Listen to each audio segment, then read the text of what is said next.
Hello there. Welcome in to a Thursday edition of the show. I am so glad to have you.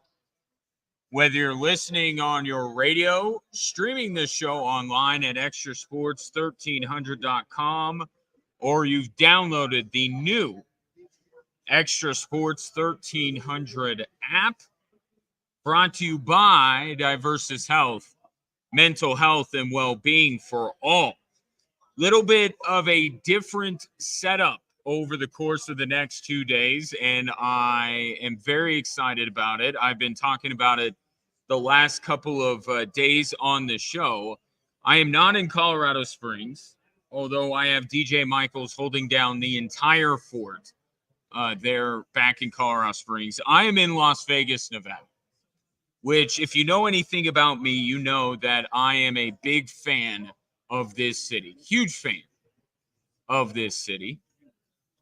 And I am doing the show the next 2 days at Circa Resort in Las Vegas, right on Fremont Street. The reason is because they are launching their plethora of 2024 football contests. And what's cool about this is that they make it an entire event. I'm not the only radio host here. I have their radio hosts from all across the country that are here, Radio Row, like you have at the Super Bowl or any big sporting event. We've all gathered here, and it's launching these contests, and there are a bunch of people who are competing in these contests. And maybe you've seen some of the social posts of these players in these games watching because they're about to win millions of dollars. Well, they're doing that, and there's a few. There's the Circa Sports $1,600,000. There's the Circa Survivor.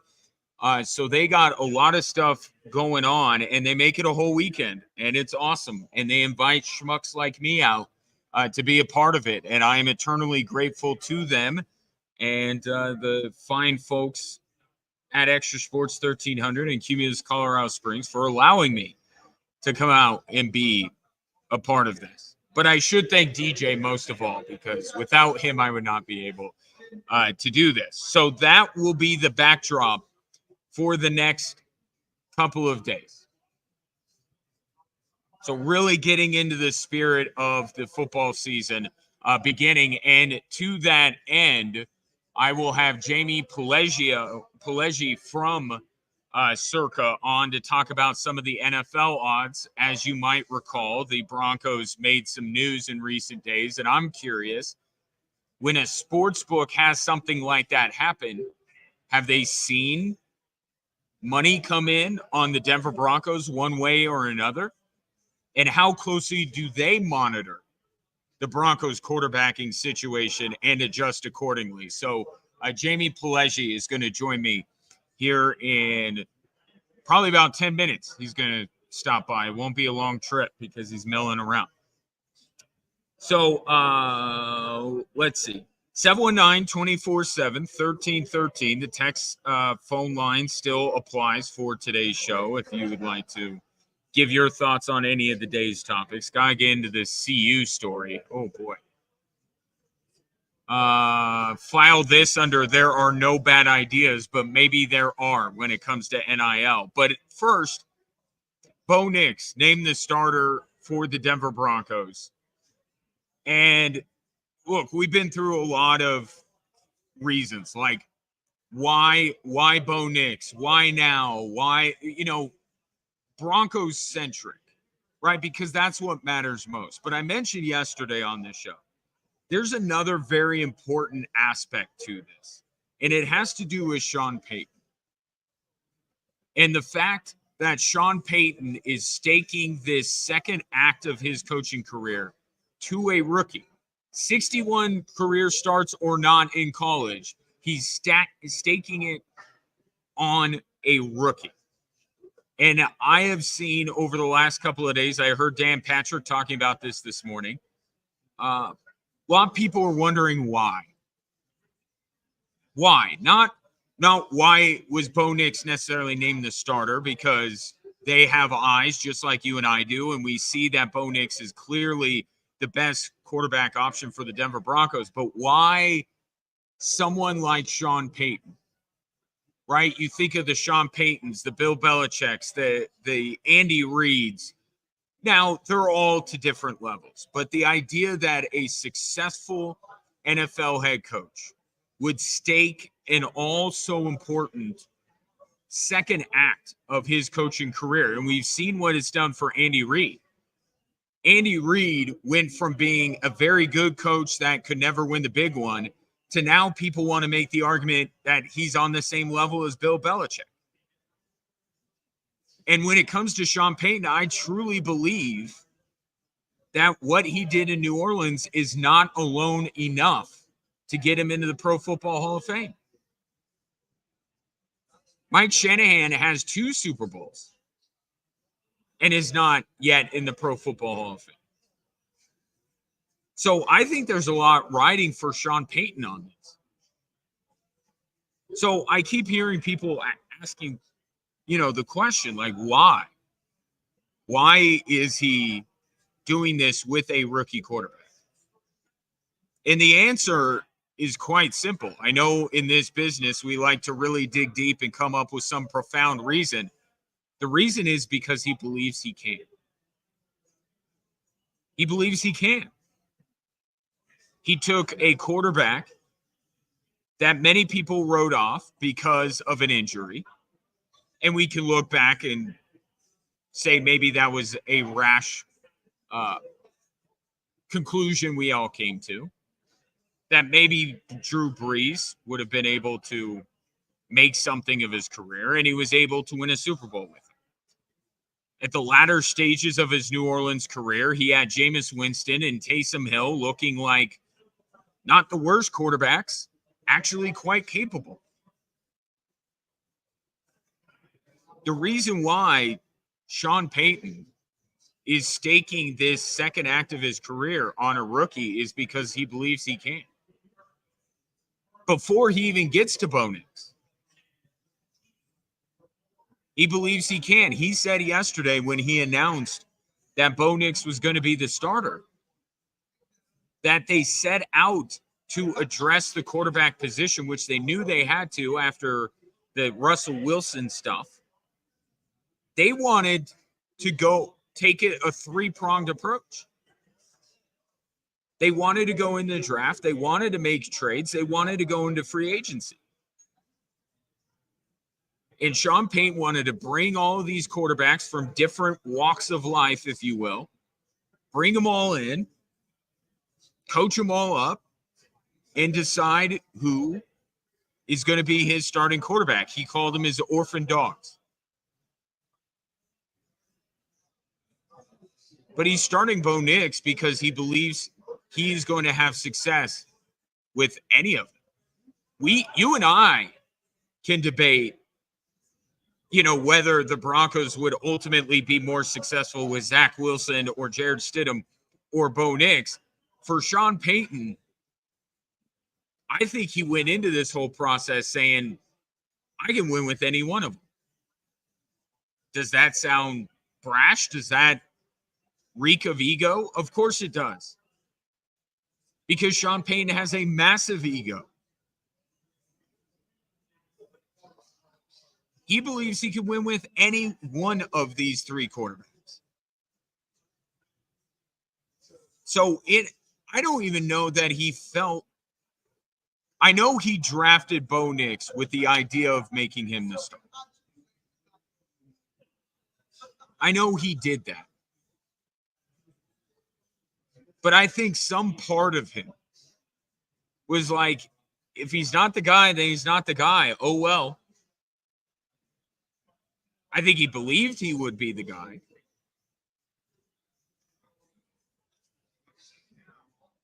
But Sean Payton believes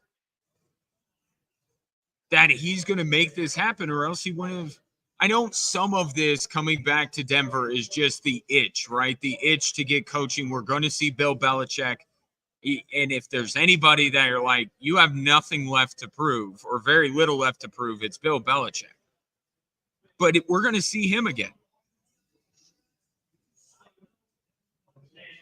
Sean Payton wanted to come back. Maybe Denver wasn't his first choice, but when he took the job, he knew in his mind that he was going to be able to win with this franchise. And he wanted George Payton to pluck quarterbacks from different avenues, bring him in, and he would make a decision. But Bo Nix stood out. It's not that he knew that Bo Nix was coming down the pike. He had to watch him just like you and I did. And he said something yesterday that I found very interesting. He was talking about draft takes. I think we have that audio. DJ, can you pull up that audio? It's on your screen there. Sean Payton talking about entertainment versus football when it comes to some of the takes.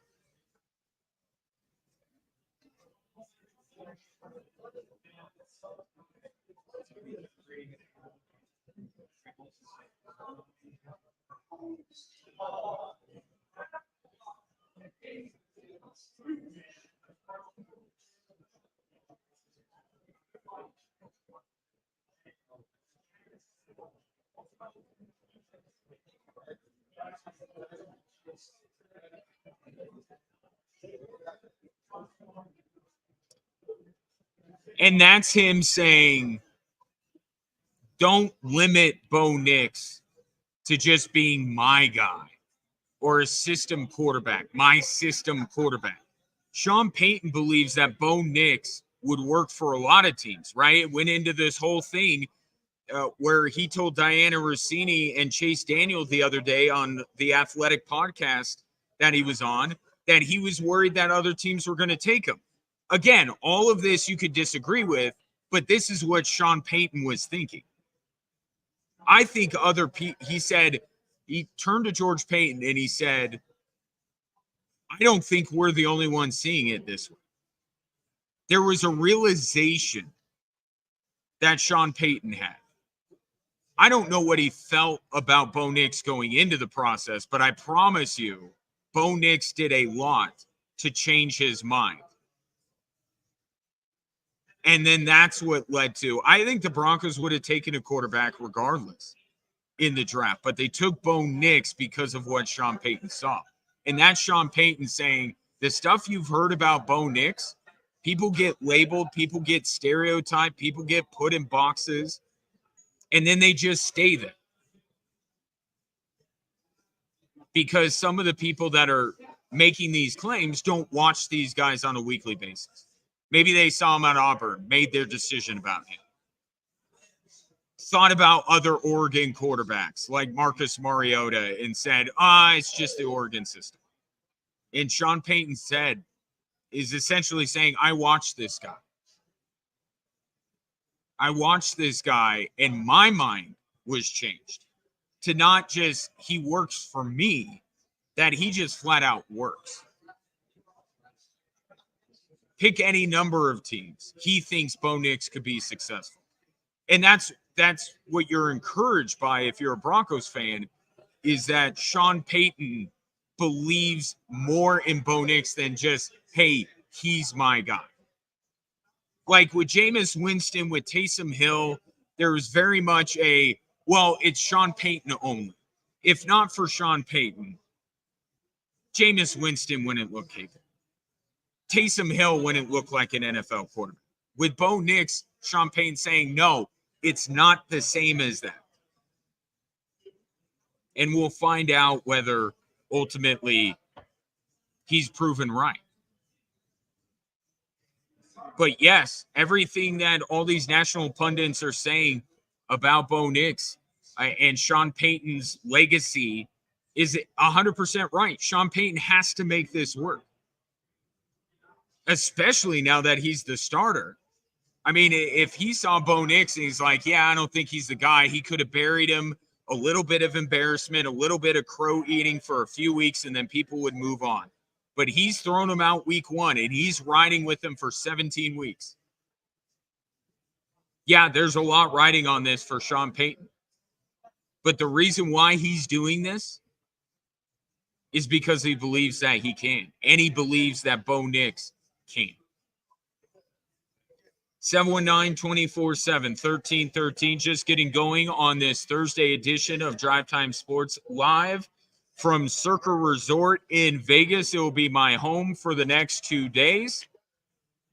Coming up next, I am scheduled to be joined by Jamie Pileggi from Circa Sports. Has a lot of money come in on the Denver Broncos now that Bo Nix is the starter, and how closely were they monitoring the Broncos quarterback situation? The man behind the odds at Circa Sports joins me next on Extra Sports 1300.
At I am joined by the risk manager. Can I say the risk manager, Jamie Pelleggi of Circa Sports? Can I call you the? Yeah, you can call me the. All right. I appreciate the introduction. Yeah. So, just I guess give the uninitiated, a kind of Spark Notes version of what it is that you do at Circa on a daily basis. Okay, so I'm a risk manager, so I maintain risk. You look at it, if you're in New York and you're working with a stock exchange or something like that, if you just see lines move, volatility in terms of, for me, I take bets. So Right. If I see large sum of money coming in the line, my job is to balance it out, or to pick the right side. Which, in terms, if I value that customer's opinion, I try to win to his side. So maybe I'm moving more aggressive bets. If the high limit guy is betting, I don't move it that much at all. So I try to win to the correct side. Yeah. When I place a bet, what do you do? Don't answer that. My ego can't handle it. So, you and I were having a conversation off the air a little bit. We as sports fans, we do get very much caught up, and for good reason. And you and I were talking about Bo Nix off air. Like, it's a big deal that he's going to be a starter. And maybe there are people who were waiting to bet on Seahawks Broncos based on whether Bo Nix. When something like that happens, that in the sports talk world or sports fan world is massive, what does it register on your end when it comes to these sports books? Well, okay, so when things get announced like that, we kind of already predicted him to start. Sean Payton was. Mm-hmm. But we got an influx of bets on his offensive rookie of the year. Mm-hmm. And quite frankly, people seem to be drinking the Kool-Aid. They like where the Broncos are heading. They look pretty good in preseason. We obviously have the Broncos very long shots in the Super Bowl, but people are throwing $100. Yeah, we took some pretty large wagers on them in the Super Bowl, 400 to 1. And since Bo Nix yesterday was named the starter, and that was I think we took $1,000 and 400,000 on it. Mm-hmm. So. People are excited. Yeah. Might have been a Denver fan. Bo Nix, he coming into the draft, and people are saying he's the most QB ready, NFL ready quarterback now at all the rookie class. Yeah. So I think he's right in there to win offensive rookie of the year, right? And Jane Daniels, Caleb Williams. I think his. If you like him, you should get in now. I think he's on a good job. Yeah, it's plus 950. He's behind Malik Neighbors, Marvin Harrison Jr., and then the two of the quarterbacks that Jamie mentioned, Caleb Williams and Jaden Daniels. So is there something that has happened recently? And I got injuries is what pops into my head, right? Where you really, when something happens where you really got to go in and say, okay, I got to revisit this. I got to see what's going on. Is there a recent example of that? Yeah. So, this happens on a daily basis, especially with camp. Yeah. I'll give you an example last week. The McCarthy news didn't really, bettors don't really view him as a big drop off or Sam Darnold was a big drop off to JJ McCarthy. So that was kind of 1A, 1B, they weren't too much of a difference, but other than that comes out, then Jordan Addison was seen carted off. Right, so, that was a rough day for Vikings fans. Yeah. So obviously he seems to be fine, but at that point where there's so many markets that we offer. I have to. My immediate thinking, okay, I got to turn off JJ's receiving yards. Justin Jefferson, his receiving yards is over under. So. Because obviously, if Jordan Addison's out, he's going to get targets. His production's going to go up. Then DJ Moore was obviously out in practice. We've seen limping, and for the Bears. Yeah. So Caleb Williams, I'm lowering his over under passing yards. Roma Dunze, turning off his receiving yards over under. Yeah. So it's kind of. Those are just precautionary ones. Guys are coming down the camp. Obviously, if let's say if Joe Burrow is out for the season or something crazy in camp, I mean, we're turning off division odds, Super Bowl, AFC odds. I mean, that's because that can change everything. Right. So quarterbacks are obviously a main thing. Jamie Pelleggi joining me from Circa Sports. So, can I ask you what your biggest liability is? In the pro, in your futures, People really like the Packers early on. Mm-hmm. They had a good second half of the season last year. People were really high on Jordan. So that kind of, I mean, it's not. I don't think it's a good number now in terms of Denver and Super Bowl, in my opinion. But at the time, I think people right when we came out with them, a lot of people hammered Packers won the Super Bowl, Jordan Love MVP. Mm-hmm. They viewed it as value. Yeah. And I'm curious because something that I know about Circa Sports is they have the best lines that you're going to find at any sports book. I'm curious, does that make your job more difficult when you're like, wow, we got some really good, as maybe your friend, your friends, colleagues across the street maybe don't have that. I'm curious how that impacts what you do. Yeah, I mean, it can be very difficult. It's hard to win whenever our splits are, much tighter than, other books. Right. Especially on props. We offer 20-cent splits on props, which is pretty unheard of. Yeah. Usually it's at least 30-cent splits. But yeah, it makes, because we also have a lot, we're still growing. So sure. And we're not in every state, so we don't get as much recreational play as other books do. We don't limit anyone, so we accept winning players and we let them bet here. Mm-hmm. So we have it is tough. I mean, we have a lot of people that know what they're doing. So today you're going through the car wash, you're shaking hands, kissing babies, all that kind of stuff. But a typical day for you, I mean, how long are you in there? Or are you constantly monitoring? We were talking about the day that Minnesota had last week. So at my desk, I'm constantly have Twitter up. So TweetDeck, I don't know if you use it, but I have different beat writers for every sport. So if I'm booking just the NFL, I'll have all the beat writers from every team. Mm-hmm. So I see everything pretty instantaneously. Obviously, if that comes in, that beats me. I'm moving it, instant. So it's so hard to have an edge in terms of if you're trying to do this professionally, you have to be glued to every avenue you can. You got to be glued to the odd screen. Certain news, Twitter, good example. So when I come in, I'm obviously searching that, seeing what, for preseason, for example, if certain coach is saying, oh, okay, our starters are going to play a half this week. Oh, our starters aren't going to play at all. Tonight, Andy Reid says they're not playing. That can, especially in preseason, that can move the line 30 points. Mm-hmm. There's also, I don't know if you're familiar with certain platforms that give out releases. So people subscribe to them. So if a certain platform is saying we like Chiefs minus this, Chiefs minus 3, we're getting an influx of extra or on that. So I'm moving aggressively. Off that. So I have to manage that too. Mm-hmm.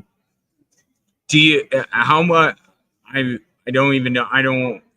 You don't have time to get into your whole backstory, but I mean, sounds like you're the other side of it, right? Yeah. And maybe you make a few enemies along the way, but I mean, just this gig, I mean, it's got to be awesome. Yeah, no, I mean, I grew up in Pittsburgh and my whole life, I mean, all there was to do was watch sports, watch Steelers, I was a big Steeler fan, so, gamble with my buddies, fantasy leagues, obviously, always competitions like that. We had our own Survivor type league, Circa, which is one of the most popular contests now in the whole country. I mean, everyone's coming there excited for that. So yeah, I moved out to Vegas. Started from the bottom. I was a ticket writer first in front of the house. Then I became a line supervisor, so just pretty much monitoring bets, large wagers, making sure nothing's fraudulent. People aren't trying to put money in, Yeah. etc. Make sure everything goes smoothly in the front of the house, and then made my way up in the back of the house, risk. So and I learned the whole process through that.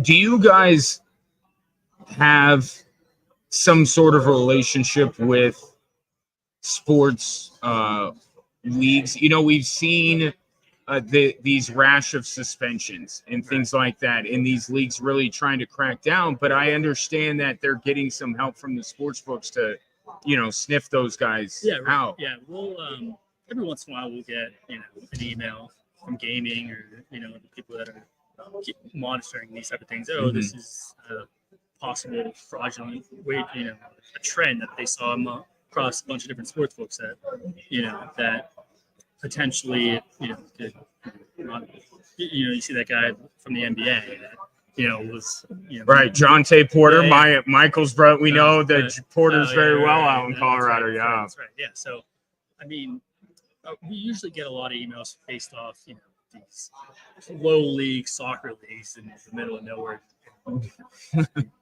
Africa or Europe that we don't even offer. But I mean, every once in a while, we'll get something there. Hey, is this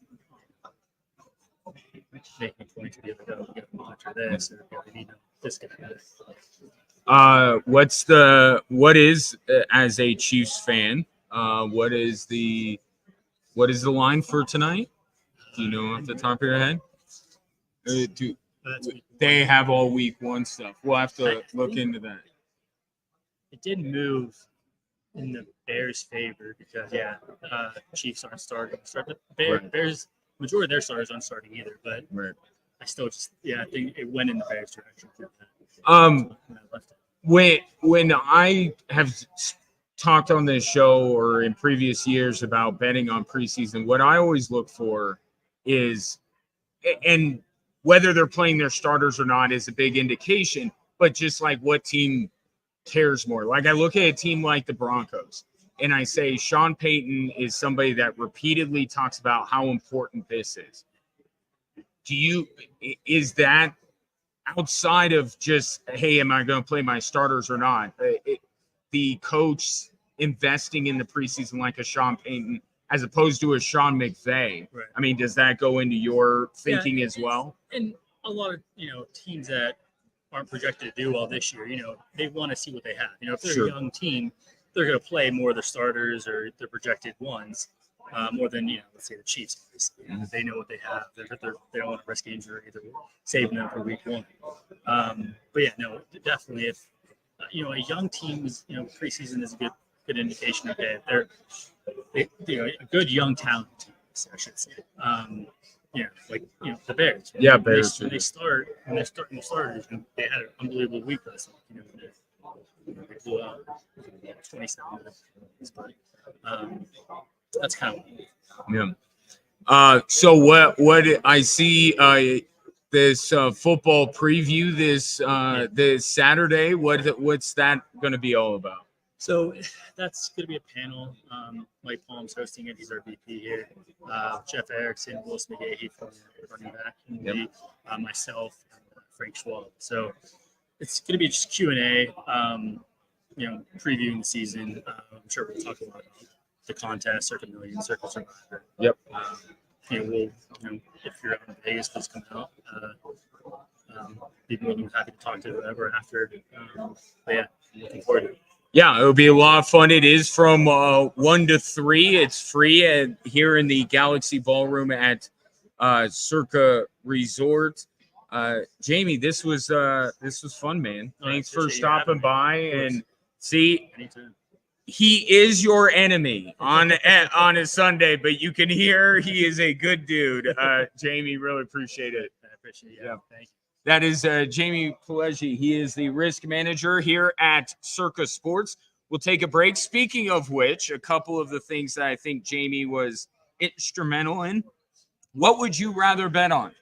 Bo Nix to win Rookie of the Year or Sean Payton to win Coach of the Year?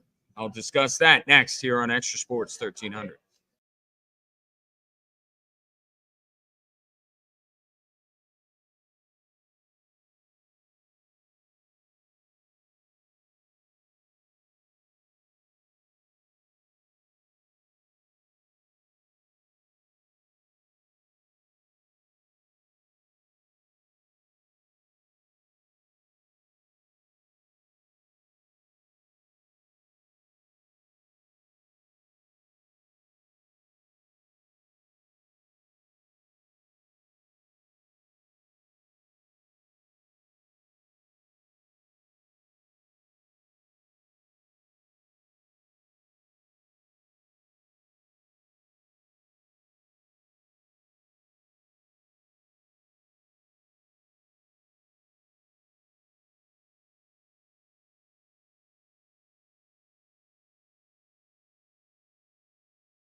Welcome back, Drive Time Sports, live from Circa Resort. Big weekend for the folks here at Circa. Launch of all their contests, their Circa Sports Million, their Circa Sports Survivor.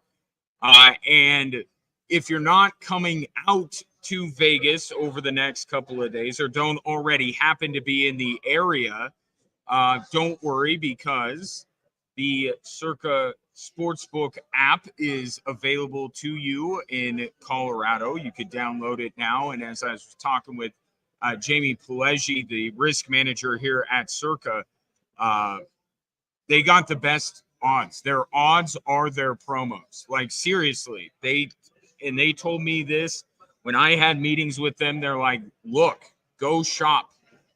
They stand by their odds being the best that you're going to find.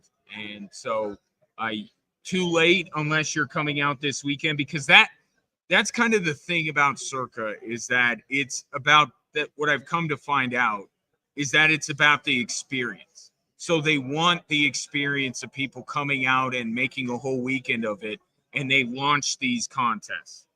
So certainly get it on your list of things to do this time next year, to come out to Circa and be a part of this. But yeah, it's all about the experience. Big weekend, a lot of stuff going on.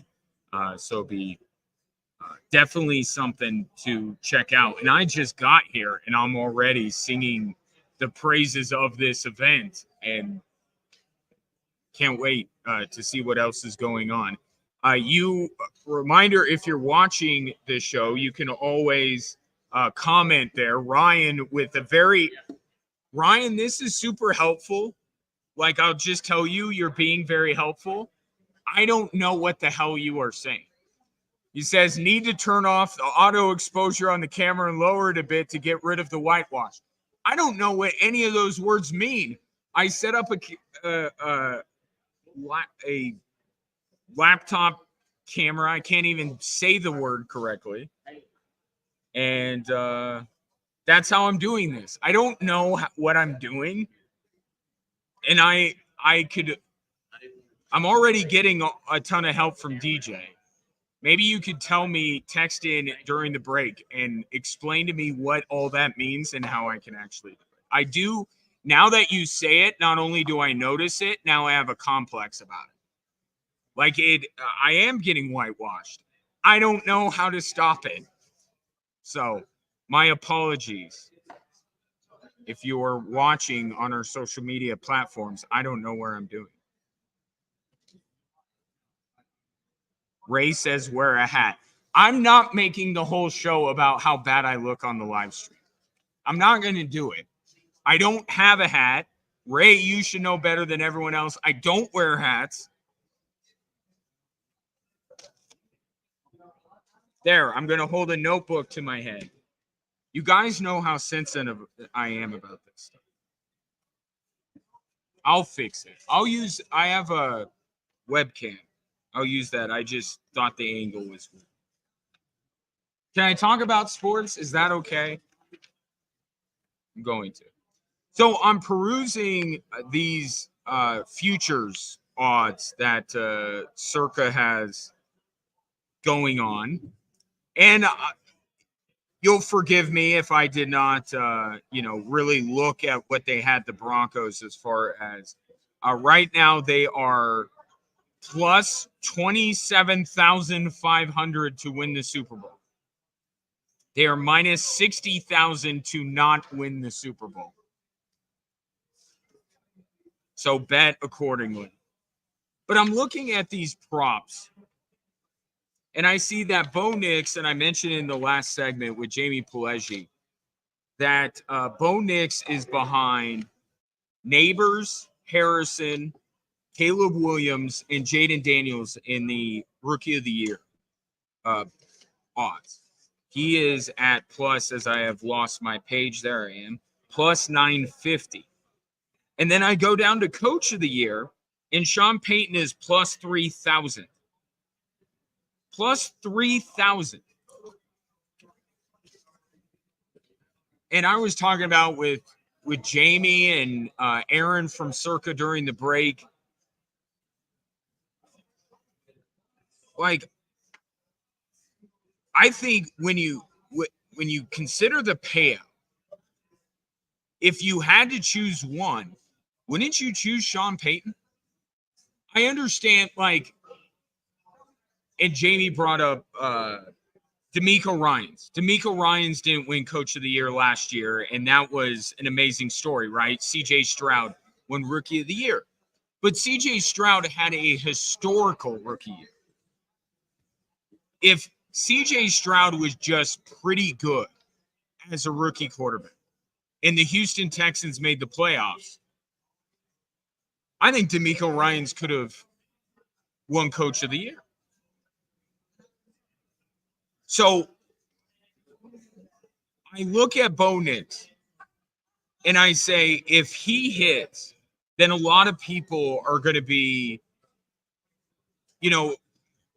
fawning over him, right?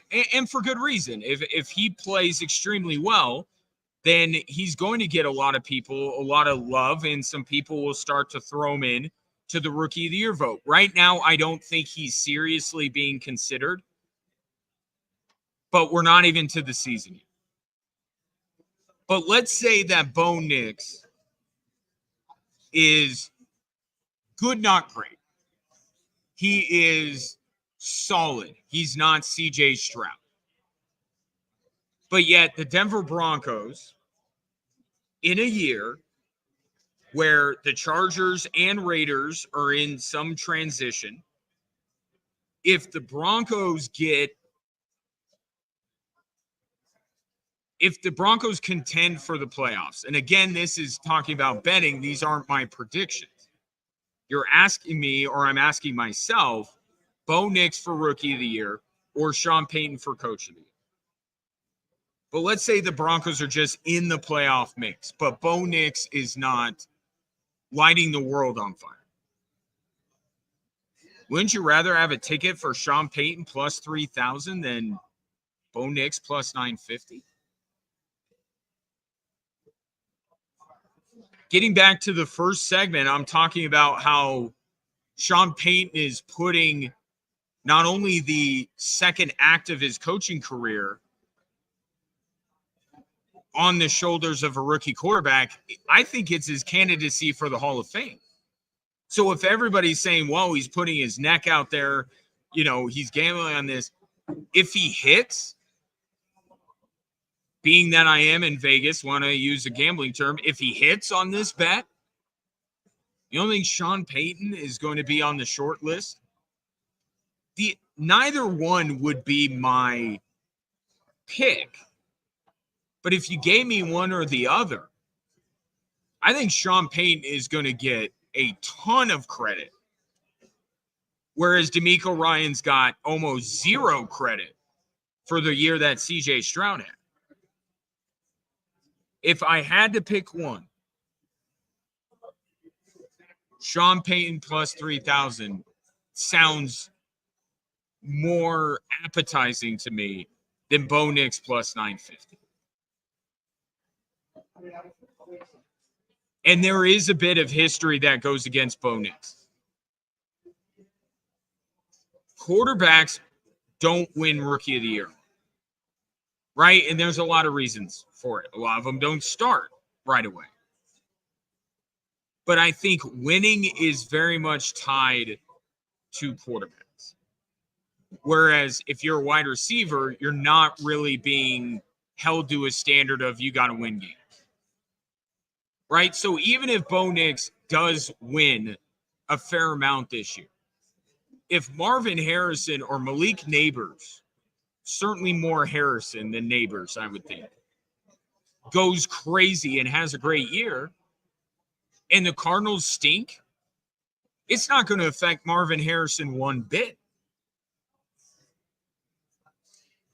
So I think Bo Nix, again, has to be C.J. Stroud good for him to be a serious candidate for Rookie of the Year, especially when you consider the black hole of attention that Caleb Williams is going to be. He's +1. Caleb Williams is +180. Jaden Daniels is next at +600. That is a big gap between Caleb Williams and Jaden Daniels. And there's a reason for that. Right? I mean, I don't have them in front of me, but I got to imagine that Victor Wembanyama's Rookie of the Year odds were somewhat similar to that in terms of the difference between him. Now, he didn't have as strong of a class with him coming into the league, so he might have been more prohibitive. But Caleb Williams, there's got to be so much money. Jamie Pelleggi and the folks here at Circa got to be taking in so much money on Caleb Williams. Even at $1.80, I got to imagine that they're taking in a significant amount of money. I see more of a pathway for Sean Payton at a better price than I do Bo Nix. So if you told me I had to pick one, I'd rather have the holding the ticket for Sean. Now, what bet would I make for Coach of the Year? And I can and probably will go downstairs once this show is over and make this bet because I'm in the location to do it. It's not.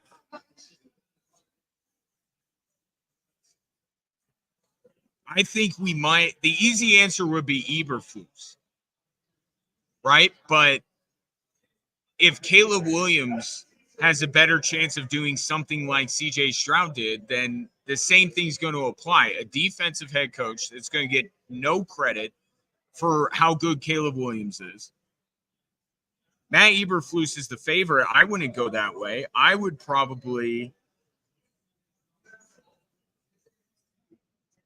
I'd probably go 2 down on the list. Second is Mike McDonald, the new coach in Seattle, at +1,000. I'd probably go Harbaugh. I'm not out on the Chargers like some people are. I think Jim Harbaugh is going to do everything that I expect him to do in LA. That could be a wild card team. I'd probably go Harbaugh at +1,100. And if I'm going Rookie of the Year, I think I'd probably bet on Marvin Harrison. Although I might make 2 bets because I'm looking at Brian Thomas, formerly of LSU. He's in Jacksonville. You know how big of a year this is for Trevor Lawrence and for Doug Peterson. And the early returns on Brian Thomas is that he looks good. Okay, I don't trust who's throwing the ball to Malik Neighbors. I at least know Kyler Murray can put up passing numbers. Marvin Harrison will be his number 1 target. I would say that would be the safer bet and probably would be my prediction. But Brian Thomas in Jacksonville +2,600 might not be a bad way for me to go. I think I'm going to do that. I mean, later, because I still have 2 hours of this program to go. 719-247-1313. If you are a Instagram influencer, if you are a YouTube streamer and you have better advice for me on how I look better on a live stream, please let me know. In the meantime, coming up next, what you may love about Bo Nix might also be his biggest weakness. Talk about that next here on Extra Sports 1300.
Welcome in Drive Time Sports on this fine Thursday. I would say in Colorado Springs. I can neither confirm nor deny how nice it is in Colorado Springs, but I'll tell you, it is, I believe, a $102 outside where I am. I am in Las Vegas at Circa Resort for the next couple of days as they get football season started at an epic level with their multitude of contests, including Circa Sports Million, Circa Sports Survivor. There are people from all over the country that have gathered here in Las Vegas. They make it an annual event. I was talking to some people earlier that have been coming out to Circa for the last few years to take part in this. And, you know, so often a lot of what we do, whether it's fantasy football, whether it's sports betting, whatever it might be, that, you know, we do it kind of apart from each other. And it's a group chat or whatever it might be that connects us. Well, this is somebody putting on something to give people a reason to come together to do sports betting or fantasy, or in this case, Survivor or Pick'em. So very cool that Circa does this, and they do it every year. So maybe make that part of your plans for the future. Perhaps time your fantasy football draft around it. Just spitballing here. You decide whatever excuse you need, whatever reason you need to make a trip out to Vegas, I think is definitely worth it. And then make sure that you add Circa to your list of stops while you are here in Vegas. 719-247-1313. Take your thoughts on this Thursday. So Bo Nix is the starter, and everything is sunshine and rainbows and unicorns. But eventually, things will get real for Bo Nix, and there is a decent chance that he will be exposed in some way. And I think now that he's shown off what he does well, now that Sean Payton has talked at length about what Bo Nix does well, and we've all seen it, what's the downside with Bo Nix, right? What are the things that he can't do? Like, he'll sit up there yesterday talking to the media and be like, oh, I screwed up that one play. Well, we didn't notice. So good on you for not making it widely known that you screwed up a play while it was during the game. And then he's talking about cadence, and he's talking about like these finishing touches. But there are weaknesses, right? Patrick Mahomes, his weakness was exposed a bit when teams started to put a top on their defense. And he couldn't beat them deep, and they made him beat them short, and he couldn't do it for a while. And then he learned. What is that thing with Bo Nix? And as I'm saying this, I'm thinking I'm Kevin Costner and Bo Nix is Bo Callahan, but that's exactly the question I'm asking. What is Bo Nix's thing, and can the Broncos live with it?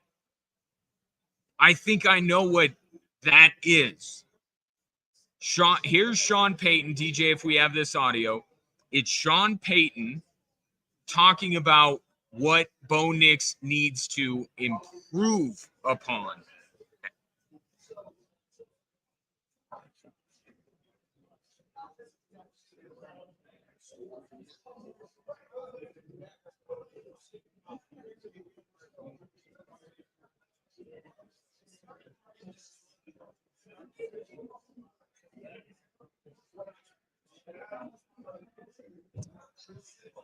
I will put it in a less political way.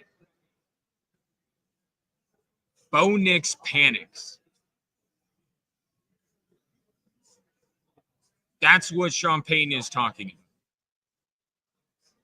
Bo Nix wants to, and it's part of why Sean Payton likes him so much, does not like to take sacks. right? A lot of talk in the last few days about dirty pockets. And it's like, and you wonder why some people think we're just making up words when it comes to the NFL. Dirty pockets. We're talking about dirty pockets the last couple of days that Bo Nix excels in, right? He does a good job when he has a dirty pocket. Why? Because he makes quick decisions. But sometimes decisions are too quick, and they are born out of panic. They are born out of, I don't want to take a sack. So what Sean Payton is trying to calibrate with Bo Nix, and by the way, this is not new information to a lot of people. I think people were more focused on any perceived lack of mobility that Bo Nix had, his inability to be accurate downfield, these things that are easy to explain, easy to highlight, easy to knock somebody for. That's what people focused on. But this has been Bo Nix's reputation going all the way back to Auburn. And he, to his credit, he has improved upon.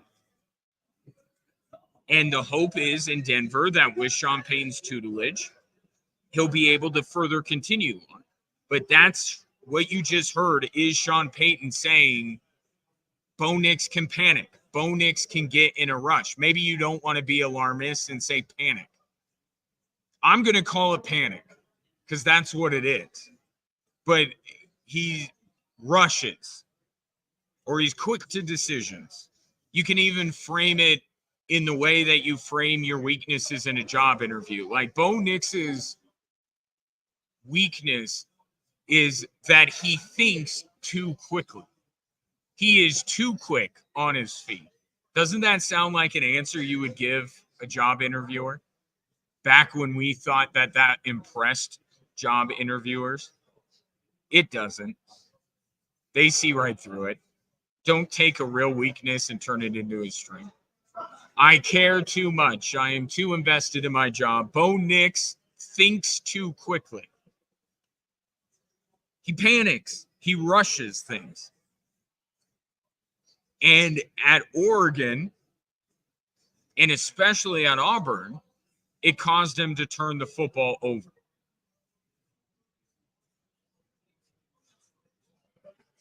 And especially in Sean Payton's offense. Sean Payton's intent is for Bo Nix, and this is not unique to Sean Payton, but given Sean Payton's ability to diagram plays and scheme things up, he's going to want Bo Nix to go with option one.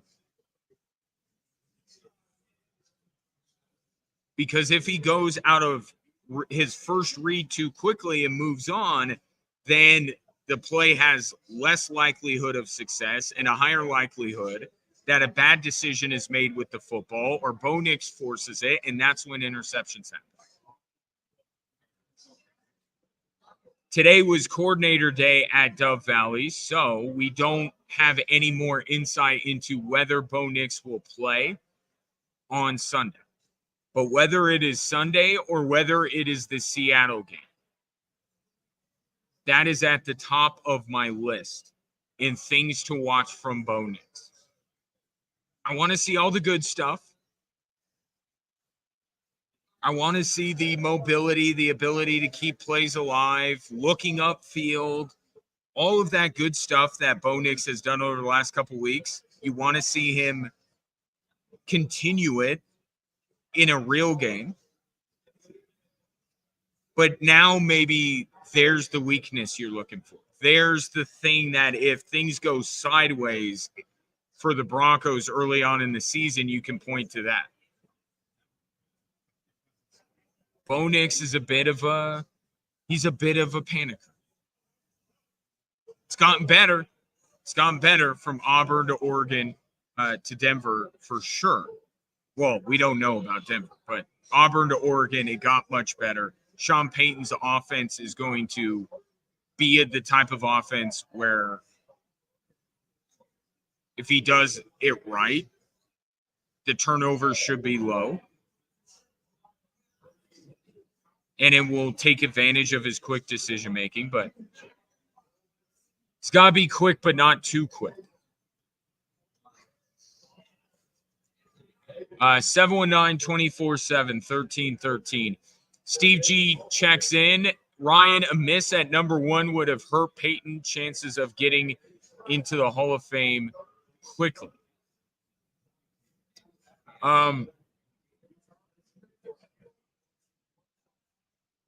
I think, look, I think missing on Bo Nix, I said this earlier, missing on Bo Nix and not playing him, I think people would get over it eventually. But if he trots Bo Nix out there as he plans to do, and Bo Nix is a failure, that's going to be worse. That's going to be worse for Sean Payton. But make no mistake about it, his coaching tenure in Denver was going to affect his Hall of Fame chances. It absolutely was. So we don't even have to be talking necessarily about Bo Nix. Just Sean Payton taking this job is inheriting some risk that it's going to go as poorly for him as it did Russell Wilson in Denver. And now I will tell you, Russell Wilson is not a Hall of Fame quarterback. And I think the same thing could happen to Sean Payton. It's just interesting and noteworthy that given those stakes, and he is probably aware of those stakes, that he has entrusted that to a rookie.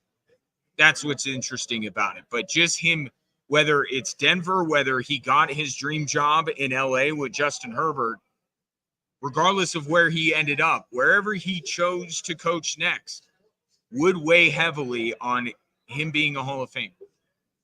But he's just choosing now to put that in the hands of a rookie quarterback. 719-247-1313. Coming up next, another day, another story out of the School of Record up in Boulder. This is wild. What one Deion Sanders assistant took upon himself to try and make sure that the best recruits money can buy would end up in Boulder. That's next here on Extra Sports 1300.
I see what you did there, DJ.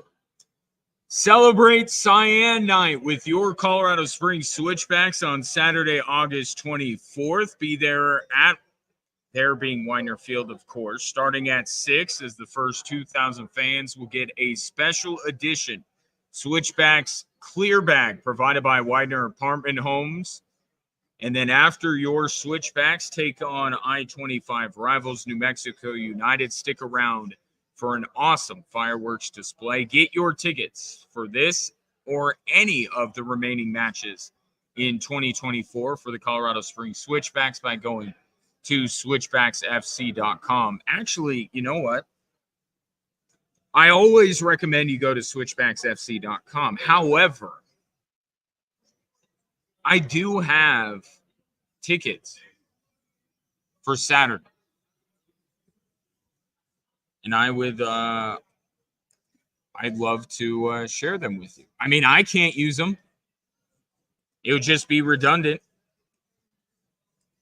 This is not a humble brag or anything like that. But I do get in for free to Switchbacks matches. So how about I give these tickets to you? Be the 13th texter to text Switchbacks and your name to 719-247-1313. And yeah, I'll give you some tickets to see the Switchbacks take on New Mexico United on Saturday. And I'm just checking one thing. And yes, a 4-pack of tickets. I know some of you make your decisions based on that. So 4 tickets. Switchbacks in your name. 719-247-1313. So I'm waiting to board my plane from DIA this morning. And as I tend to do, I'm scrolling through X. And I see that there's a new story out about the University of Colorado football program. And I said, you could ask Roger, who's out here with me for Cat Country 95.1. I said out loud, what now? Because aren't we at that point with CU football? I'm not, and this is not me saying, all the stories you hear are true but hasn't it come to a point where anytime there's a story where the picture is Deion Sanders wearing Blender shades and a cowboy hat, you're asking yourself, what now? Now, if you're a CU fan, dare I say apologist, you'll be like, what lies are they making up about us now? What Colorado State University operative is leaking stories about us that are not true? And if you're waiting for the Buffaloes to fail, you're saying, oh, what is coming out of this bleep show next? Well, the what now is a special teams coordinator by the name of Trevor Riley.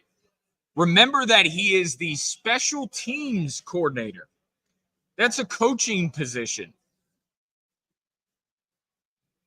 When he resigned from his job, he detailed in his resignation letter to Rick George, the athletic director, and Deion Sanders, that he spent time in the Middle East trying to secure Saudi Arabia's public investment fund.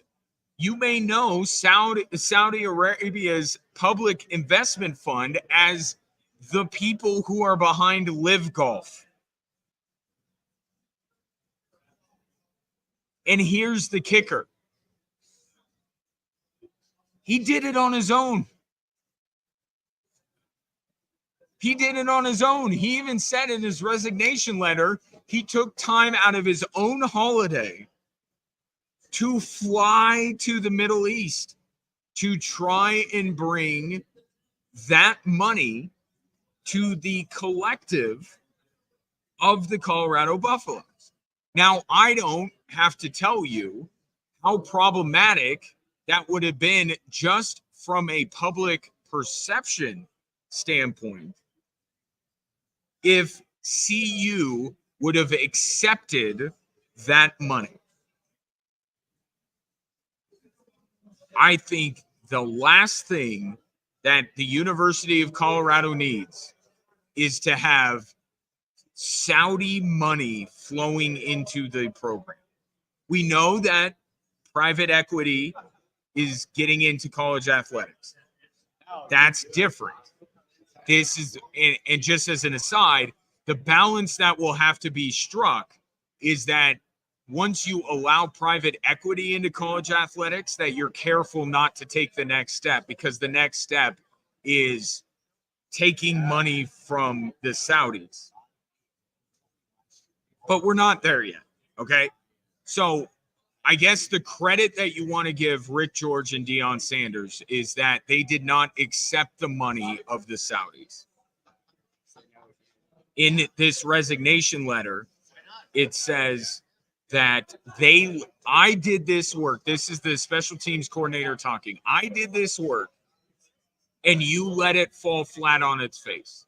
So kudos, legitimately, kudos to Rick George and Deion Sanders for understanding how radioactive that money would have been. Everybody's trying to find the next big thing when it comes to raising NIL funds. Do not be the first ones to approach the Saudi government for money. Let somebody else do that. So I can't even tell you how many thoughts I had in my head. Normally, I can't even have one thought in my head. I had like 7 today, which is like an all-time record for me. First of all, on a lighter note, this special teams coordinator also said he used his connections within the Mormon church to try and raise funds. And look, no problem with that. I don't think we look at the Mormon church like we look at the Saudi government. It's not the same. That's fine. Interesting place to start to try and raise some NIL funds, for sure. I was told that the Church of Jesus Christ of Latter-day Saints is already spoken for when it comes to NIL money. They're giving all of it to BYU. That's what I've heard, in my own head, being incredibly stereotypical about what college football team Mormons root for. But before I offend anybody, that's not the part that's funny to me. The part that's funny to me is that he claims in this resignation letter that him doing that, he essentially had access to $3 trillion. And you're like, what? You remember the show Shark Tank, or maybe you still watch it? One of my biggest pet peeves with Shark Tank is when an entrepreneur will walk in, and as they give their pitch and they're asked about, their product or whatever, they will say, you are reaching the dog owner market, right? This product is going to appeal to the dog owner market. And then they will immediately throw out an astronomical number when it comes to how much money the dog owner industry makes, which it's not a lie, but the product they have is not interesting to everybody, right? So they say, this product, which is, I don't own dogs, whatever, some kind of grooming thing. Well, it doesn't work on certain dogs. Well, that's already part of that $3 trillion market that you don't get because it's not what your product's for. It's kind of the same thing here with this special teams coordinator. Is he really saying that because he has connections to people in the Mormon church, that he has connections to every Mormon on planet Earth? Like, we could have a limitless supply. We would be tapping into a $3 trillion of wealth from Mormons. Like, I made the joke about BYU, but let's just say they aren't all Colorado Buffaloes fans. Like, what is this guy saying? So he's alleging that his connections within the Mormon church are worth up to $3 trillion of wealth that could be donated to NIL at CU. And then he takes time on his own to try and be a hero to Deion Sanders. He flies to the Middle East, somehow gets a meeting with the Saudi government. Like, are they just, are walk-ins welcome? Like, you could just go and have a meeting with these people? But he goes and has a meeting with the Saudis about investing in the Colorado Collective, which would have been, again, a PR nightmare for Colorado. So this guy resigned, kind of feels like he was a bit delusional in terms of what value he brought to the Colorado football program. But on a more serious note, again, credit to Rick George and Deion Sanders for saying, maybe they said no, maybe they dismissed out of hand, maybe they just ignored his emails and phone calls about it. But when we talk about this all the time with recent example, Jim Harbaugh. Okay, what do we always say? What's going on in your program, even if it's behind your back, is your responsibility. So I have seen, and it's coming from the usual suspects of Deion has nothing to do with this. Don't use this to vilify Deion. It wasn't Deion's idea. He would never go for this. It's his program. An employee of his, a close employee, his special teams coordinator, which, by the way, among all of that fundraising within the Mormon church and the Saudi government, did he have time to figure out the Buffs kickoff strategy?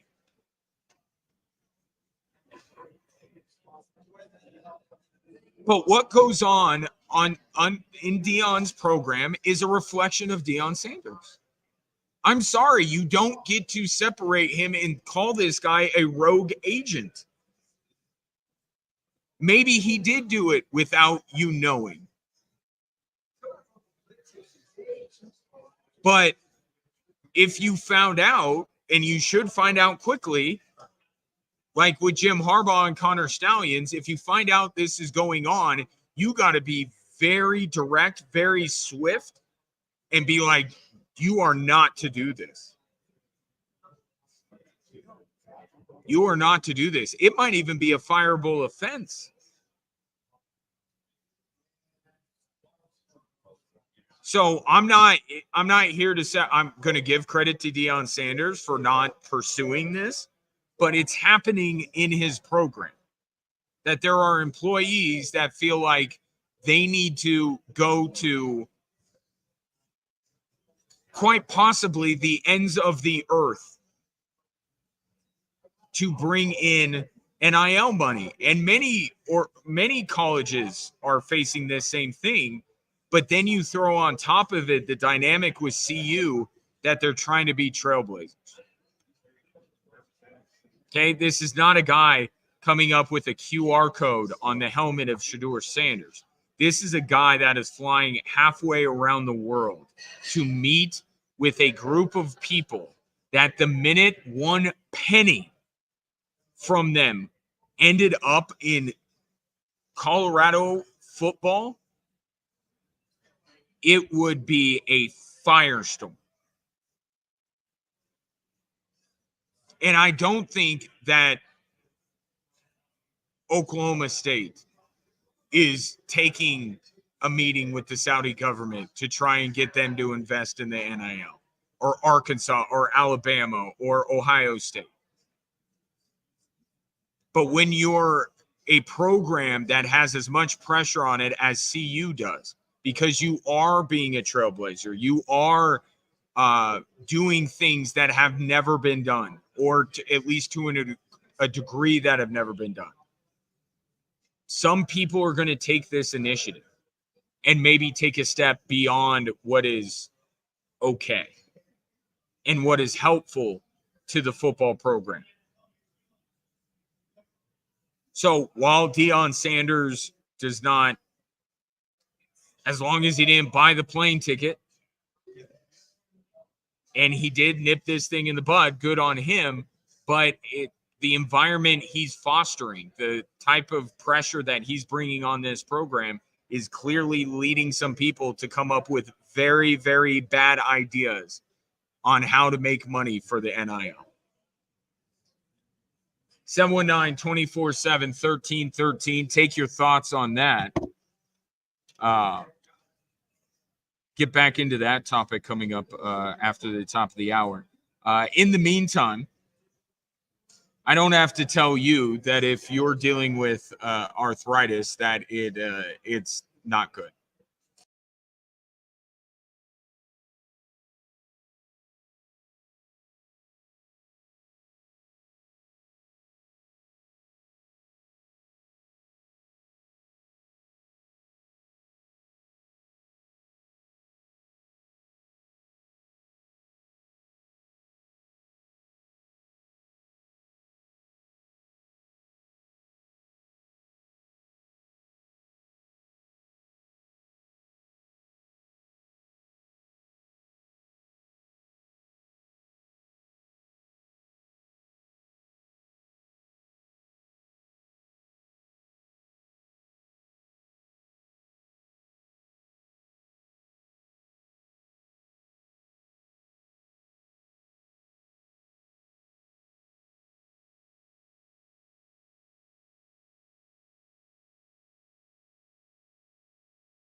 Tomorrow. You know what tomorrow is? Tomorrow's a big day. Tomorrow is when the Colorado State Fair and Rodeo begins. It runs from tomorrow all the way through September 2nd with everything you have come to know and love about the State Fair, whether it be the attractions, the entertainment, the food. My goodness, the food. The carnival, their amazing concert lineup, which I am very excited about. Ludacris is the concert that I circled, but there are many concerts worth circling. The Spinners and the Commodores, Trace Atkins, Goo Goo Dolls, and more. They got all of it. Plan your visit today at coloradostatefair.com. What the Washington Commanders did today makes no sense. They traded a former first-round wide receiver, I'm sorry, quarterback's on the brain. I'll blame Bo Nix. They traded a former first-round wide receiver in Jahan Dotson. Now, that happens. Sometimes you got to cut your losses, right? They didn't think he was the guy. Okay, get something for him. Teams do that. They traded him to the Eagles.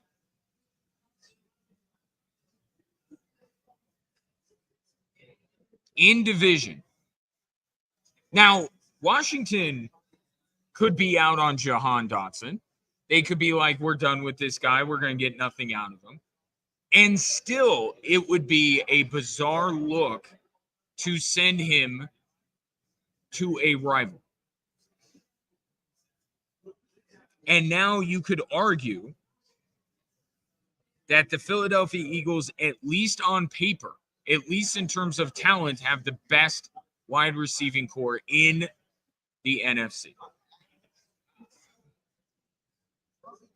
Because I don't know that I totally agree with the Commanders' take that Jahan Dotson has nothing left.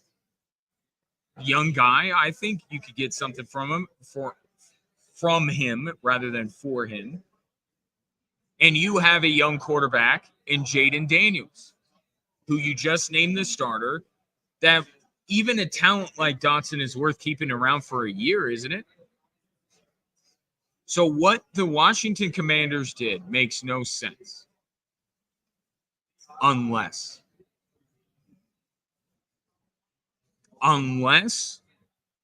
they are using the draft pick they have just gotten back to trade for the most ballyhooed and talked about wide receiver in years, Brandon Ayuk.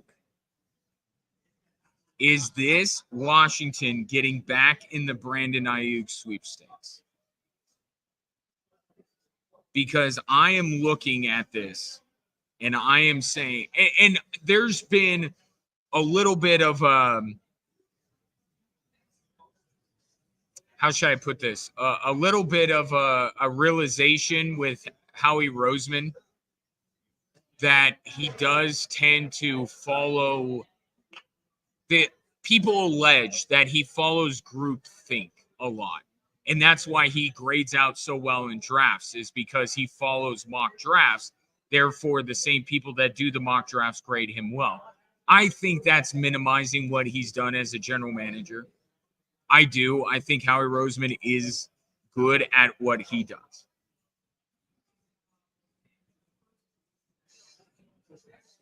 I don't care if the Commanders traded Jahan Dotson to Philly or the Giants or the Cowboys. It doesn't make sense. The Washington Commanders are in a situation where clearly Philadelphia's won, but with Dallas being an absolute clown show and the Giants having no direction whatsoever, and they got this kids of the GM weighing in on who they should draft, there is a moment here There is a moment here for Washington, not dissimilar from what the Broncos have. Broncos in their division have a team that's at the top, right? Unquestioned. Washington not going to be better than Philly because no one in that division is going to be better than Philly. But you have these other two teams that you're vying with, and you're looking to your left and you're saying, well, this one's in transition. And then you're with the Chargers. Do they have everything they need to be successful with Jim Harbaugh year one? Or are they going to need to make some other moves? So they're in a little bit of a state of flux. And I look to my right and I see the Raiders, and I'm in the backyard of the Raiders, drove by the Death Star on my way to Circa, where they drove me. Very nice of them to pick me up at the airport. And they just named Gardner Minshew their starting quarterback, which I think tells you everything you need to know about the state of the Vegas Raiders for this upcoming season. Washington kind of has that same deal. Are the Cowboys coming or going? What are they doing with Dak? What are they doing with CD? What are they doing with Micah Parsons?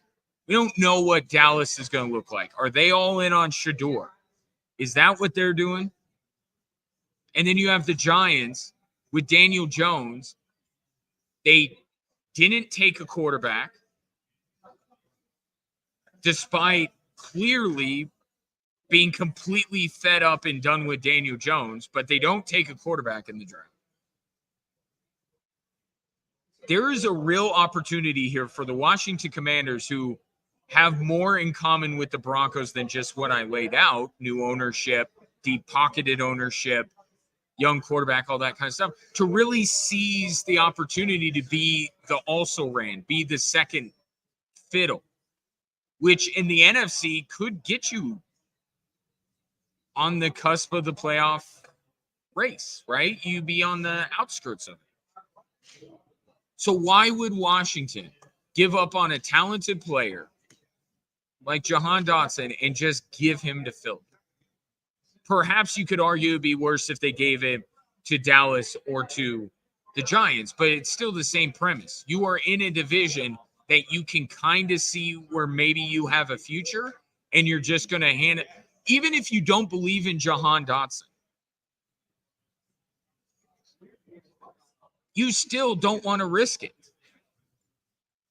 If you're Adam Peters, you don't risk it, right? If Jahan Dotson hits with even look at the Broncos. If Jerry Jeudy hits with the Cleveland Browns, yeah, there will be a few people that will snicker, but it's nothing like if they traded Jerry Jeudy to the Raiders or the Chargers. Divisional trades mean something. That's why they don't happen. So even at the very least, you need to minimize your risk that this comes back to bite you and you see this guy twice a year. It doesn't make sense unless it makes a ton of sense, because Washington is getting another draft asset to try and swoop in and snatch up Brandon Ayuk before the Pittsburgh Steelers do. That's the only thing that makes any sense. And even then,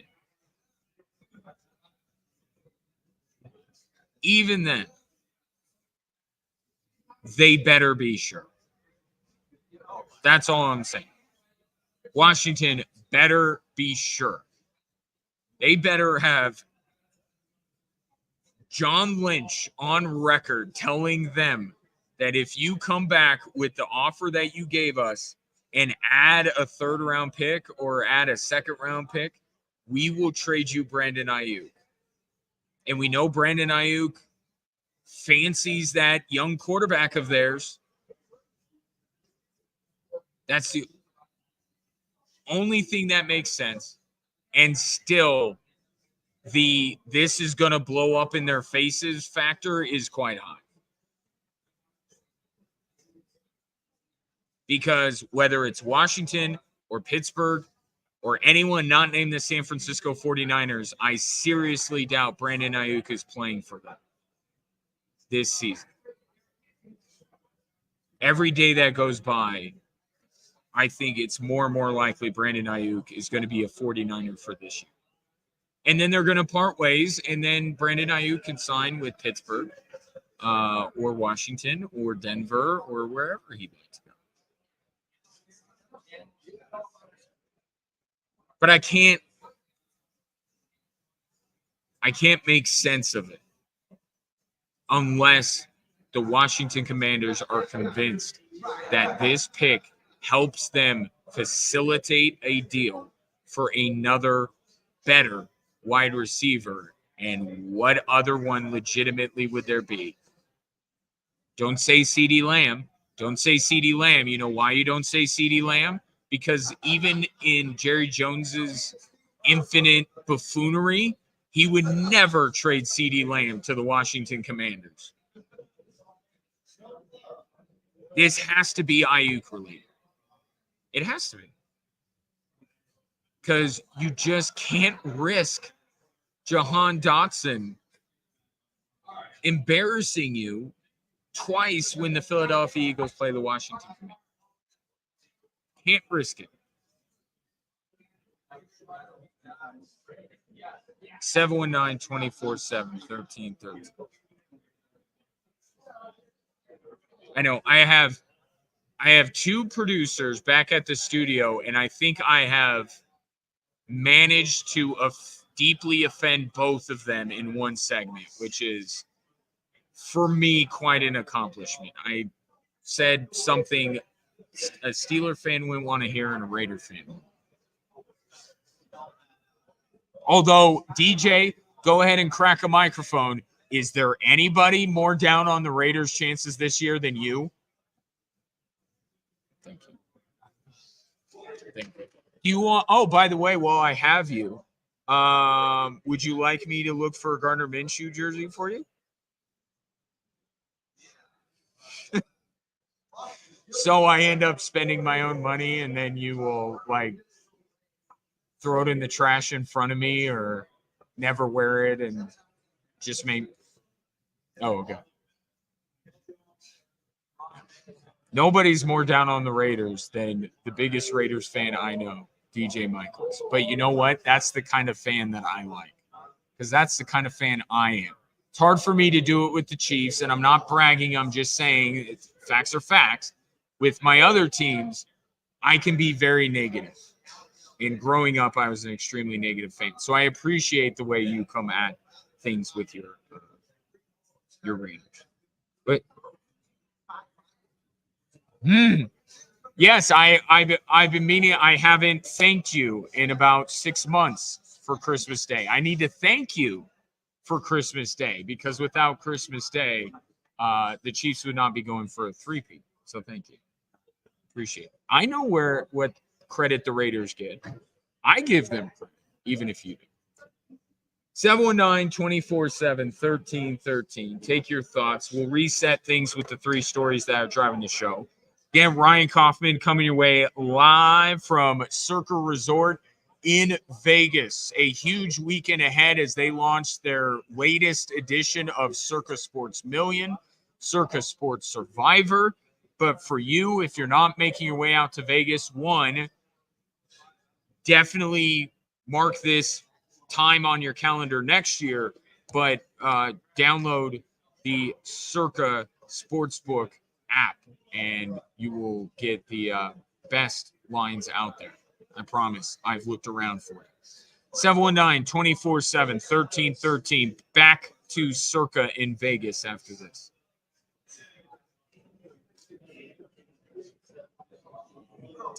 I will be right back. Give me a moment.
Hello there. Welcome in Drive Time Sports on this Thursday.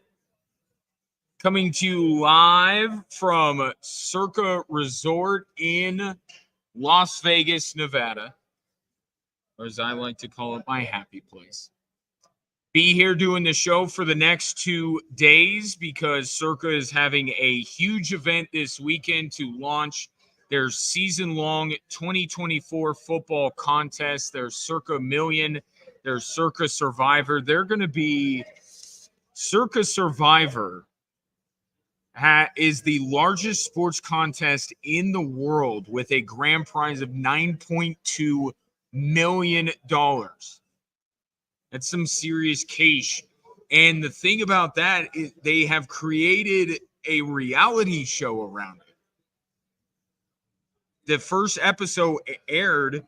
It's on X. It's on VSiN, the Vegas Sports Information Network.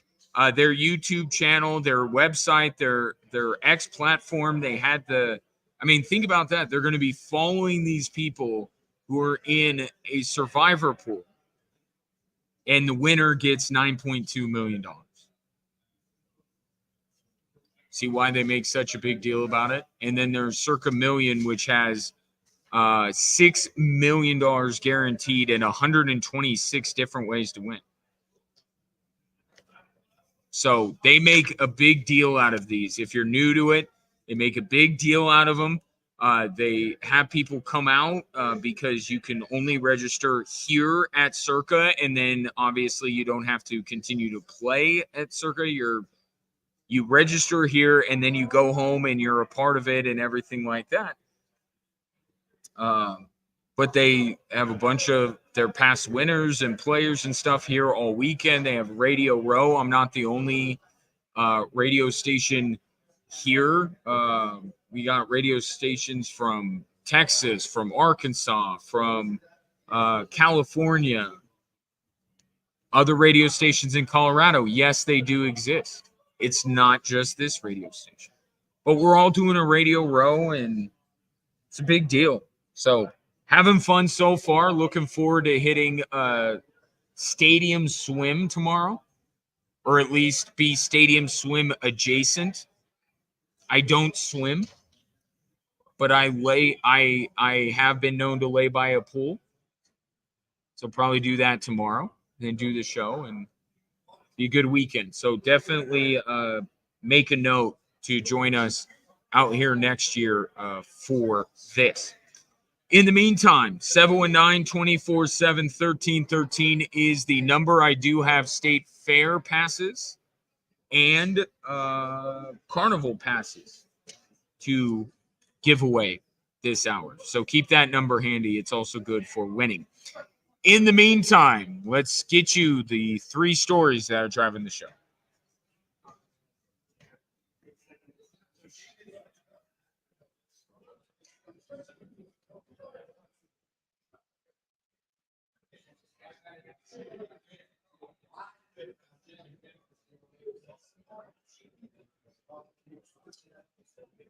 All right, starting with story number 1, which is still Bo Nix being the starting quarterback of the Denver Broncos now. Many different angles to go at this from, and it's still the biggest thing in Colorado sports right now is that Bo Nix is the starting quarterback of the Denver Broncos. But after the initial reaction to it, after you talk about all the good that Bo Nix did to earn this job, and he earned it, Sean Payton got exactly what he wanted, which was to be able to prop up Bo Nix and say, look, do any of you think that Jared Stidham or Zach Wilson are better options than him?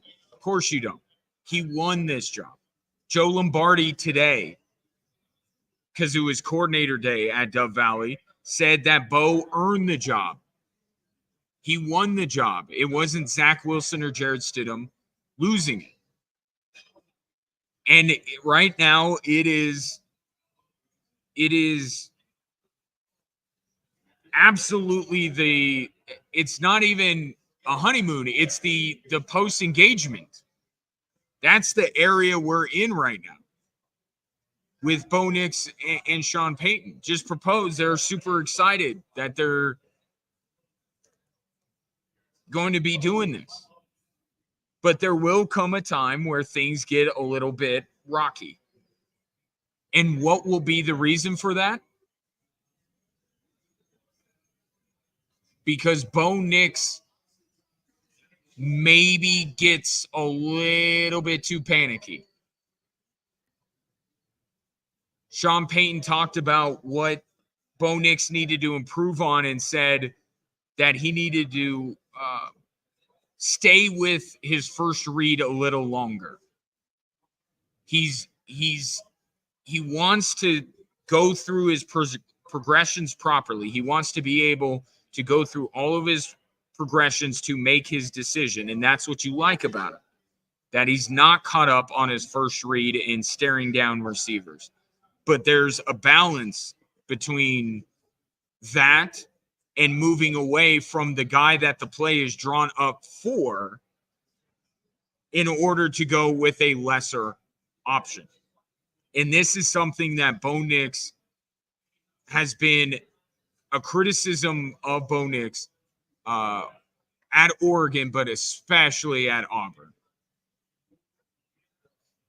is that in his zeal to not get sacked, to make the right decision, to complete passes, he will rush. He will panic a bit.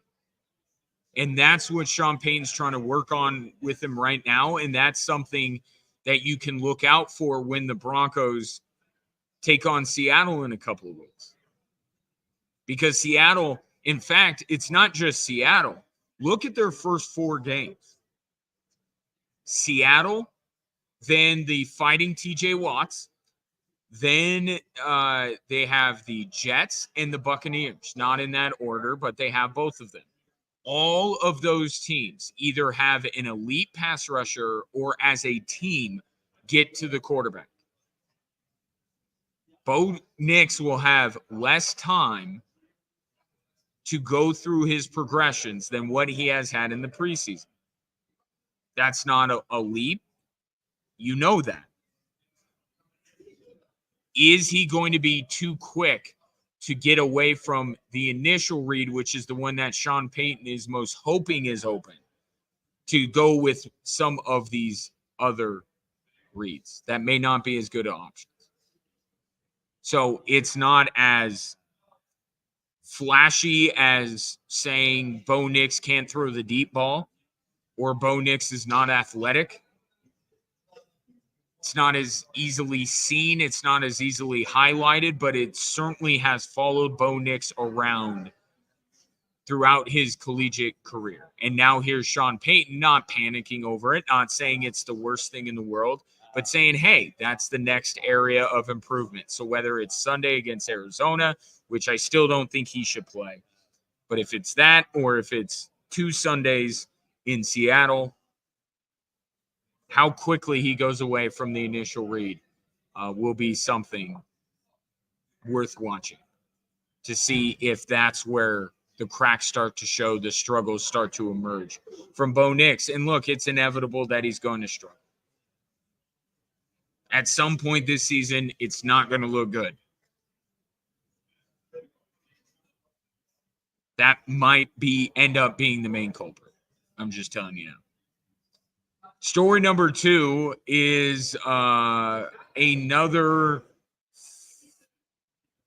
I don't want to say fantastical because that implies that it is not true. I think this certainly comes from a better source, which is, Ross Dellinger, which is an actual resignation letter from a special teams coordinator in Boulder. So, but it is, earlier I characterized it as what now? I see Deion's face linked to a story, what now? Or it could be, what's next or whatever. Hey, what it is. Former special teams coordinator of the Colorado Buffaloes resigned, as you may or may not know. In his resignation letter, he reminded Rick George, the athletic director, and Deion Sanders, its head coach, about the time he went to Saudi Arabia to try to solicit NIL funds from the Saudi government, essentially the same entity that started Live.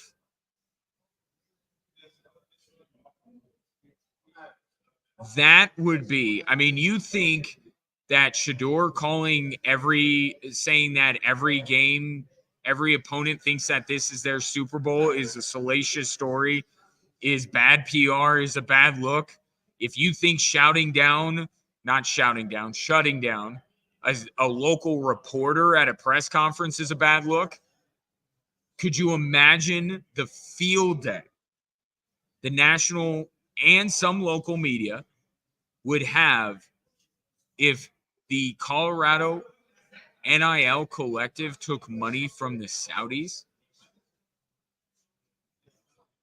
It would be the biggest PR hit since Deion Sanders has arrived in Boulder. It would not go over well. Now, the special teams coordinator that resigned did say implicitly in his resignation, you guys let it fall flat on their face. So at the very least, Rick George and Deion Sanders had enough good sense to say, yeah, we can't do this. But I am not saying that they bear no responsibility to this. Right? We have long established that if something happens in your college football program, it is your responsibility to know what it is and to handle it accordingly. And anything that happens within your program reflects on you. So perhaps Deion Sanders found out about this trip, which the guy said he did on his own time, and said, don't you ever do that again. We do not want that money. And that he would deserve credit. But it's emblematic of an environment that is being created in Boulder that combines everyone's desperation over NIL. Right? Everybody is trying desperately to figure out different angles, different financial sources to try and raise money for NIL. So you have that desperation, which is shared by a lot of people. But then you also have we're pioneers. We're doing something that's never been done. First, it's the transfer portal. Well, I'm sure there's kind of a feeling within the Colorado football program of, hey, we already did the transfer thing. Now Lane Kiffin is doing it as much as we are. We're kind of losing the transfer window. The thing that we got chastised for, now we're not even the best at it anymore because everybody else jumped on and is starting to do it. What's the next thing? And I'm not saying that any of this comes directly out of Deion Sanders' mouth, but this guy is in meetings. This guy is on campus. This kind of idea, because what I'm getting at is that this shouldn't even be a thought from anyone within a football program. No one in any football team in America should be like, where was it that Live Tour got their money? Let's go there and see if they want to invest in more American sports. It should not be a thought, but I would say if there's any program where this would be a thought, it would be Colorado. I'm just glad that Deion Sanders and Rick George had the good sense to let it, as that special teams coordinator said, fall flat on its face. Third story today is Jahan Dotson, in a puzzling move, gets traded from the Washington Commanders, an NFC East team, to the Philadelphia Eagles. Also, last time I checked, NFC East team. Opening up Adam Peters and the Brain Trust at Washington to absolutely get torched by Jahan Dotson twice a year. This is why divisional deals are not in the NBA. No one cares. In the NBA, no one cares. Baseball, they care slightly more. In football, it's a lot. It means a lot. Don't trade within your division. And the Commanders have just essentially given away a first-round talent in Jahan Dotson to Philadelphia. Even if he's fallen out of favor with Dan Quinn and company, why would they do this? This is where, and it happens every other day, I get my Brian Windhorst fingers out and I point them in each direction and I say, what is going on in Washington? Because I was told that this was a grown-up organization now. This is a savvy organization. This is not the Daniel Snyder organization. This is now the Josh Harris, who knows what it's like. He owns the Sixers. He owns the Devils. What could this be about? What's going on in Washington? Now, if I were to give away a wide receiver to a team in my own division, risking that I would get burned by him twice a year and look like a complete buffoon for trading him, I would want to make sure that either he is 100% done, like he will never catch a pass for the Philadelphia Eagles, or because I think that's unrealistic, I have been able to acquire my own wide receiver that any sane person would compare the two and say, oh, Washington has a better one. My theory, my hunch, my gut feeling, whatever you want to call it, Washington's looking here a couple of weeks before the start of the season to make one more run at Brandon Ayuk. Now, it is a lesser pick to put a trade over the top. So I got to imagine Washington is already giving the 49ers quite a bit for Brandon Ayuk. This might be just a little sweetener to break a tie with Pittsburgh, perhaps. But it doesn't make sense. And I'm not saying the deal gets done. Right? Remember when the Denver Broncos made a bunch of moves so they had draft capital and they tried to use that draft capital to get Aaron Rodgers and it didn't work? But the only thing that makes sense is that Washington is making a play for another wide receiver. And what other wide receiver could they possibly be making a play for but Brandon Ayuk? We'll see if more Ayuk. I mean, I've gone like 12 hours without Brandon Ayuk news. I'm like, I have the chills and I'm hallucinating. I'm going through Brandon Ayuk news withdrawals. But that's the only thing that makes any sense to me. Because you just don't trade him in the division. No one else wanted Jahan Dotson. Broncos didn't want Jahan Dotson. Browns didn't want Jahan Dotson. You had to give him to the Eagles. And he was so bad that you just had to get rid of him. Something's up. Brian Windhorst fingers. 719-247-1313. Take your thoughts on the three stories that are driving the show. Coming up next, time may be ticking to when the Broncos are off the hook for the worst quarterback trade in the last 20 years. That's next here on Extra Sports 1300.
Want to remind you that we have a new and improved Extra Sports 1300 app that you can download from your favorite app store. And when you do, just know that it is so much more than just a way of listening to this show or the Dan Patrick show or the Jim Rome show or any. In fact, the folks we, of course, are a member of the Infinity Sports Network. Guess who's like right behind me? Infinity Sports Network, right behind me. So, anyway, if you enjoy any of the shows you hear on this radio station on a daily basis, you could take them wherever you go. But when you listen, you can also see our latest social posts, which include when this show goes live on our social media platforms, and you can go to the show that way. The latest Colorado sports news is on there. It gives you a way to interact with this show in a different way, outside of text. And it's a really one-stop shop. So download it now. Extra Sports 1300 app, sponsored by Diversus Health, Mental Health, and Well-Being for All. How long ago was the Herschel Walker deal? Long time ago. But that, even though that trade netted the Dallas Cowboys a quarterback, it was a running back that was the face of that trade that is held up as the standard for the most lopsided trades in all of sports history. Well, when it comes to quarterbacks, the Russell Wilson trade has got to be on there. If for no other reason, then we just don't see quarterbacks get traded. But it's been kind of a thing lately. And there's a decent chance that we will look back at the Russell Wilson trade that the Broncos made and say that when all is said and done, that was the worst trade for a supposed franchise quarterback in the history of the NFL. It's possible. Even though you feel like the Broncos are extricating themselves from that quite nicely. And if they want anybody to knock them off of that dubious pedestal, they have two chances. Right now, there are two chances for the Broncos trade of Russell Wilson to be largely at least overshadowed, if not forgotten. Do I have your attention, Bronco fan? Forgetting the Russell Wilson trade? Yes, it's possible. You have two possibilities. One, Aaron Rodgers flames out in New York. Now, with everything going on with Aaron Rodgers, it certainly doesn't look like the Jets have gotten good ROI. And Aaron Rodgers has been a pain to the degree that even though Russell Wilson was as bad as he was, there are still Broncos fans that are still like, at least we didn't trade for Aaron Rodgers. Even with all of that, I think Aaron Rodgers is going to play well this year. I don't think that the Jets are winning their division. But I think it's reasonable to think that Aaron Rodgers is going to have a decent year. I cannot say the same about Deshaun Watson. Deshaun Watson is not playing and not practicing because of arm fatigue. I think that's how they put it. I don't want to, cast aspersions without. He is back to full participation, though. Sore arm. So yesterday he didn't participate because he had a sore arm. Today he's back out there. Okay, so I still think we are not that far away from us looking at these trades and saying the Browns made the worst one. They already, if we're going to be real about it, we're already in the catbird seat when it came to that because of the circumstances around Deshaun Watson, and they traded for him anyway, right?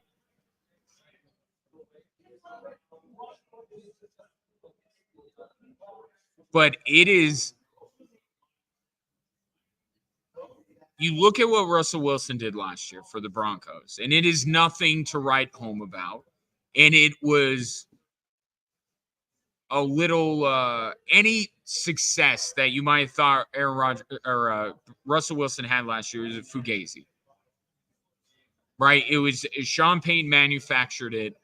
Russell Wilson is completely washed, and the Steelers are finding that out and trying to find every reason to make Justin Fields their starter, and right now they just can't.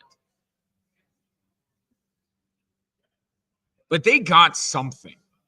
Even though it wasn't real, even though it didn't lead to wins, like it was something.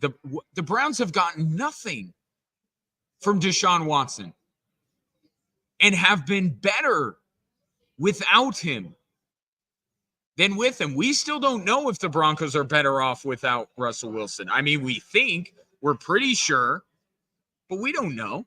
Jared Stidham didn't play infinitely better than Russell Wilson did the last 2 weeks of last season. We don't know. We have a good sample size of the Cleveland Browns being actually quite good despite not having Deshaun Watson. And the thought is, man, if Deshaun Watson comes back with what the Browns were able to accomplish with Joe Flacco as their quarterback, Cleveland's scary. And you know what? I wholeheartedly agree with that. If they got anything out of Deshaun Watson. I don't know that they're going to. I legitimately don't know.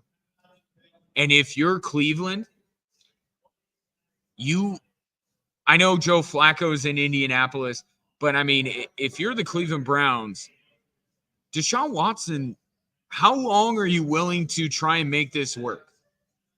I mean, really, you were in the best division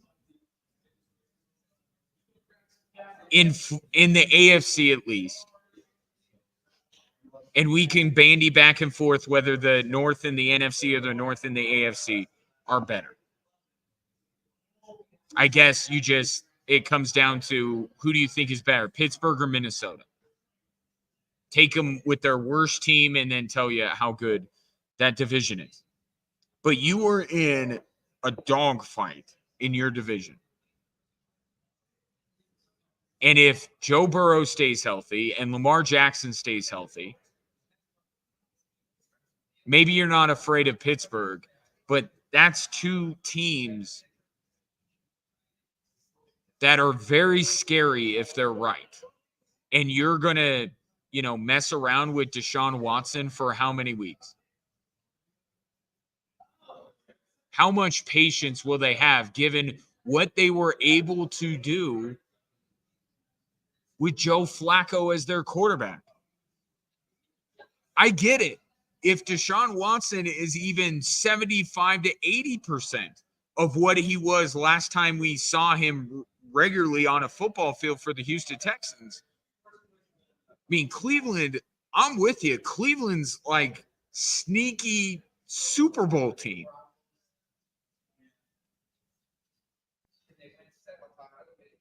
But at this point, I'm more confident that they're going to get nothing from him. And there, I'm looking right up at this screen above me here at Circa Resort, and I see the first week lines. The Browns are favored by 2 over Dallas. There are going to be a lot of people watching that football game. Maybe more so because of the Browns' opponent than the Browns. But the heat, it could be on in Cleveland sooner rather than later. And if it ends up that they get nothing out of Deshaun Watson, they bench him and they put in whoever they have as their backup quarterback. Now, they don't have Flacco, so maybe that complicates it.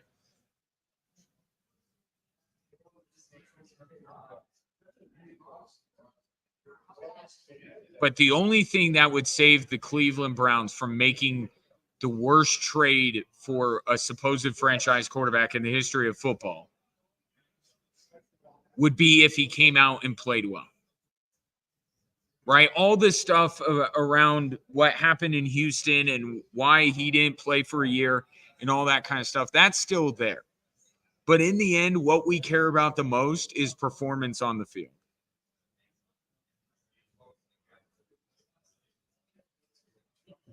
And if Deshaun Watson plays well and the Cleveland Browns win that division, make the playoffs again,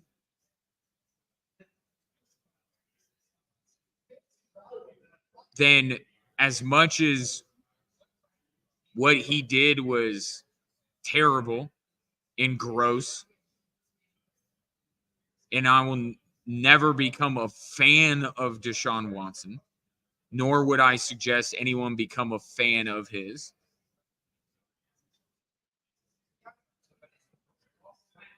We won't care as much. We just won't. And that's where the Broncos would be in the driver's seat for, let's ride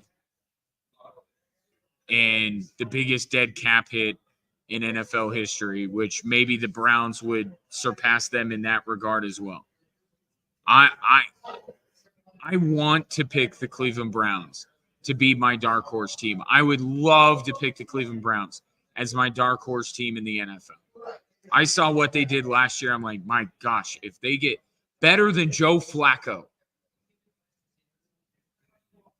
that's all they have to get to be like a legitimate threat as anybody in that conference can be to the Kansas City Chiefs.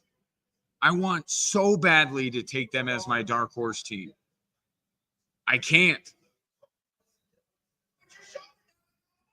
Because everything that has happened since Deshaun Watson was acquired by the Browns has all been bad. There's been no positive whatsoever with Deshaun Watson as a Cleveland Brown.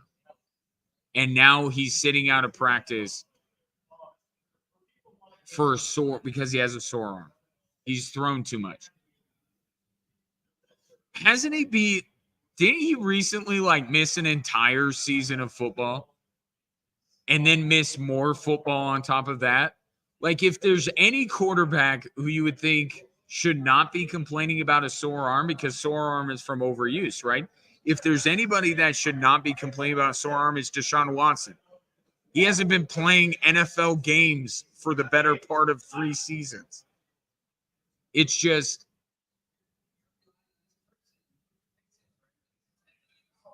the vibes, right? That's the thing with the Broncos. The Broncos might not be a very good team this year, but man, are the vibes high with this team.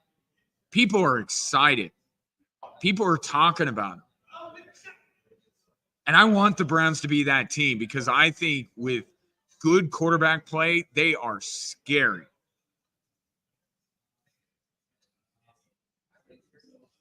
And now it's just scary to think how they're going to extricate themselves from this Deshaun Watson contract if he doesn't perform. 719-247-1313. We'll take a break here, come back, hit a couple of texts, anything else that might come across the wire before I am done for the day. I do want to take a moment, though, in the meantime, to tell you about QC Kinetics. If you have pain from arthritis, that bone-on-bone constant pain that robs you of so much of the stuff you love to do, know that there's an alternative to surgery, to drugs, to steroids, and it is through QC Kinetics. They are new cellular therapies that can get you lasting relief. Learn how QC Kinetics can use advanced regenerative medicine to treat the pain, enhance your joints, restore your mobility, and give you long-term relief with no downtime. QC Kinetics has tens of thousands of satisfied patients across the country, many of them right where you are in Colorado Springs.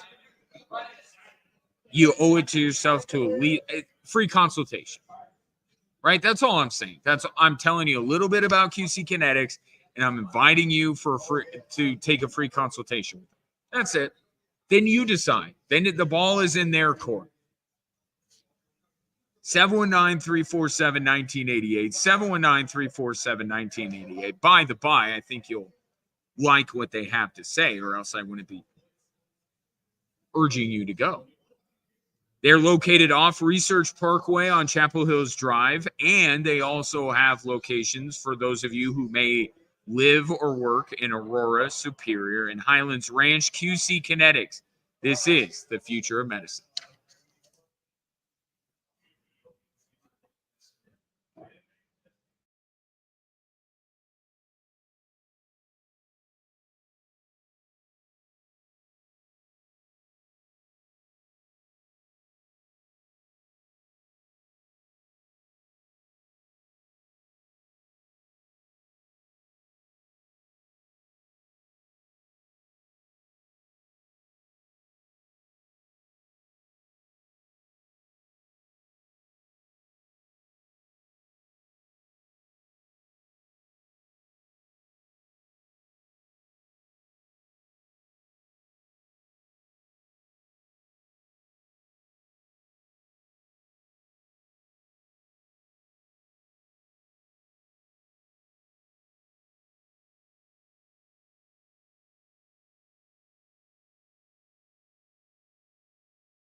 One thing, welcome back, Drive Time Sports, by the way, live at Circa Resort in Vegas. I will be doing the show tomorrow here as well.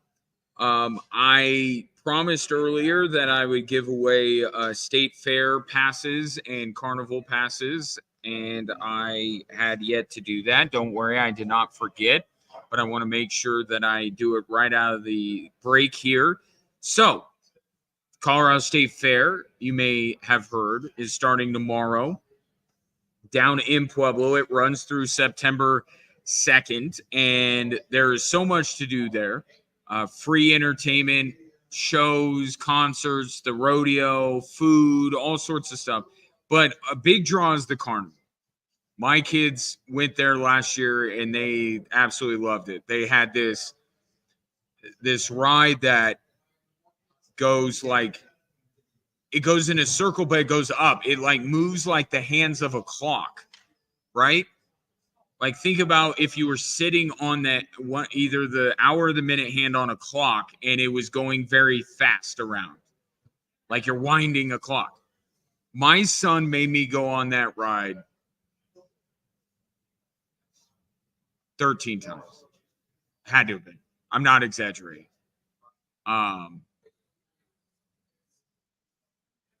Would not recommend 13 times, but I feel like I was like the first 5 were fun, and then after that, I was like, okay, I can't anymore. But you know, you don't have to go on the ride with your kids. The point is, the carnival is a big draw. So when I give you passes to the Colorado State Fair, I want you to be able to go to the carnival. It's a big deal, very popular, and one doesn't get you into the other. So I've fixed that problem for you. I have a pair of gate admissions to the Colorado State Fair and a pair of carnival passes. So you and your son, you and your daughter, you and your wife, you and your husband, you and your boyfriend, you and your girlfriend, I don't care who the other person is that you take with you, but they will have gate admission and a carnival pass as well. Text FAIR and your name to 719-247-1313, and the 13th texter will win that. I do want to shout out our Switchbacks ticket winner earlier. I don't think I did it, and if I won something, I would want to be shouted out. So my apologies, Joe. Congratulations on winning the Switchbacks tickets, and once I am done with the show, they will be on their way to you. So, just talking about the Browns and how I really don't have a good feeling about Deshaun Watson in a Browns uniform. I know I'm ahead of the curve on this, right? It's not like people have been talking about this for, I don't know, since he got traded there. But to be fair, I was one of the people that was saying this is not a good idea, but it was not because of the Deshaun Watson, the player, right? Now it's Deshaun Watson, the player, going, I don't know what this guy has left. That could be a very tenuous situation in Cleveland. So much so that my intrepid producer today, DJ Michaels, who's done a phenomenal job as always, you think that Kevin Stefanski could be the first coach fired this year?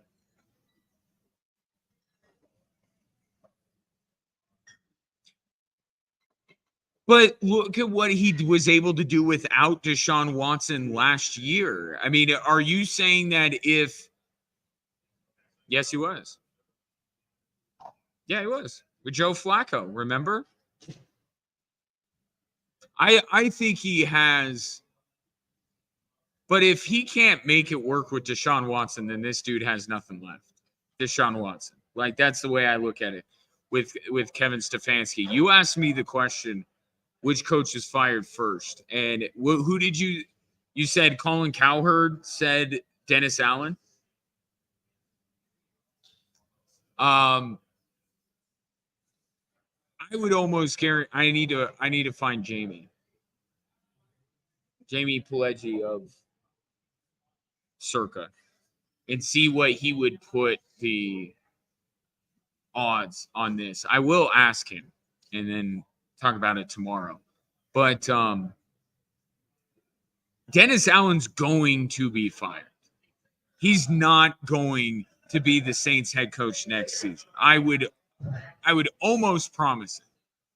However, I don't think, because when you, DJ, say that he's going to, and I didn't hear what Colin said specifically. Did he say that Dennis Allen would be fired during the season? I don't think the Saints operate that way. I just don't. I don't think that they do. And I don't think that they look at this like this is our division to be had. I really don't. And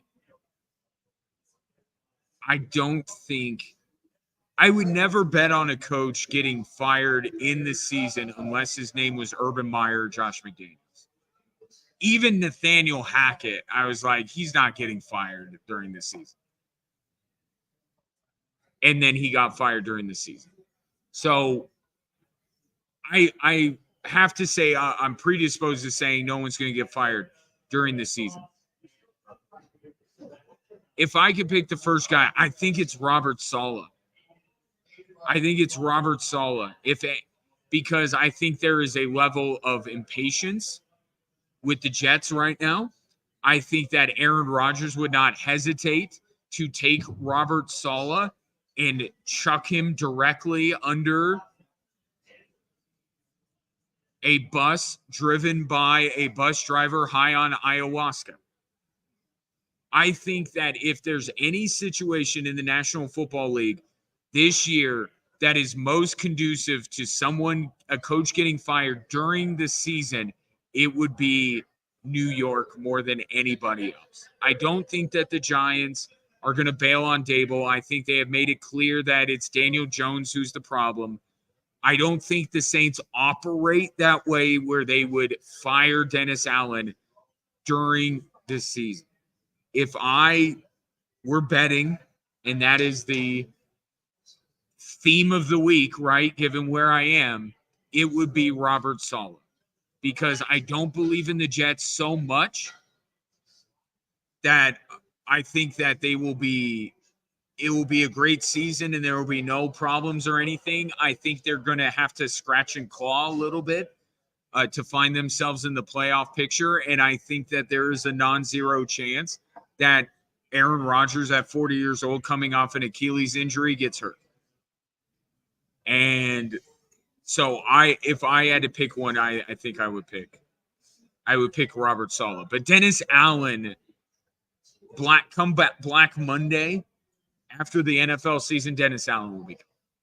So it's not a bad bet by Colin. I just don't know if the Saints operate in that way to where they would fire somebody during the season. Maybe we'll get more into that.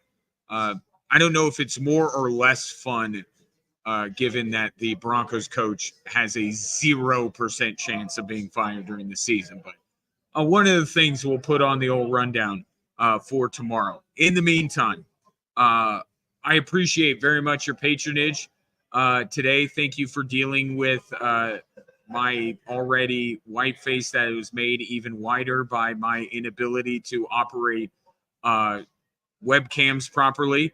My thanks to Jamie Pileggi of Circa for dropping by in hour number 1.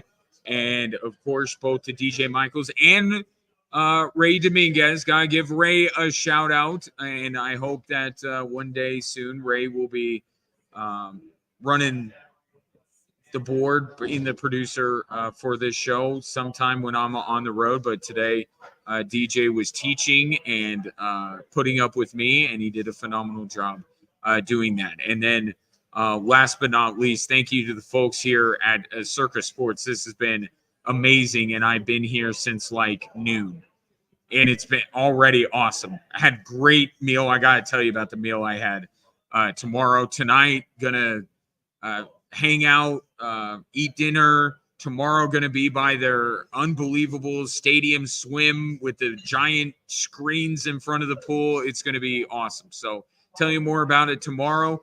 Thanks to the folks here at Circa. And yeah, talk to you tomorrow. 2 o'clock my time, 3 o'clock Mountain, right here on Extra Sports 1300.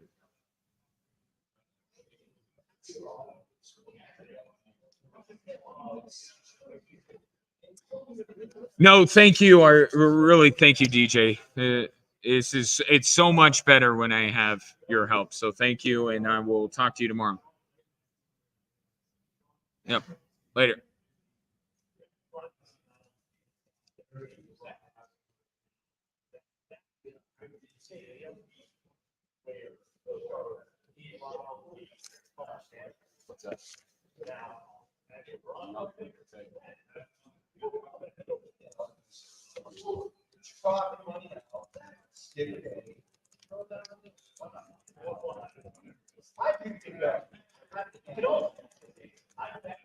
What about now?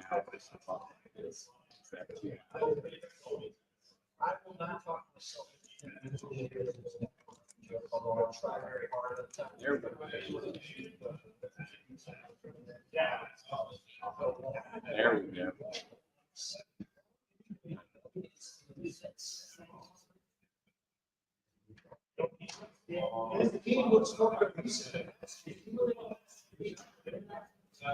I swear.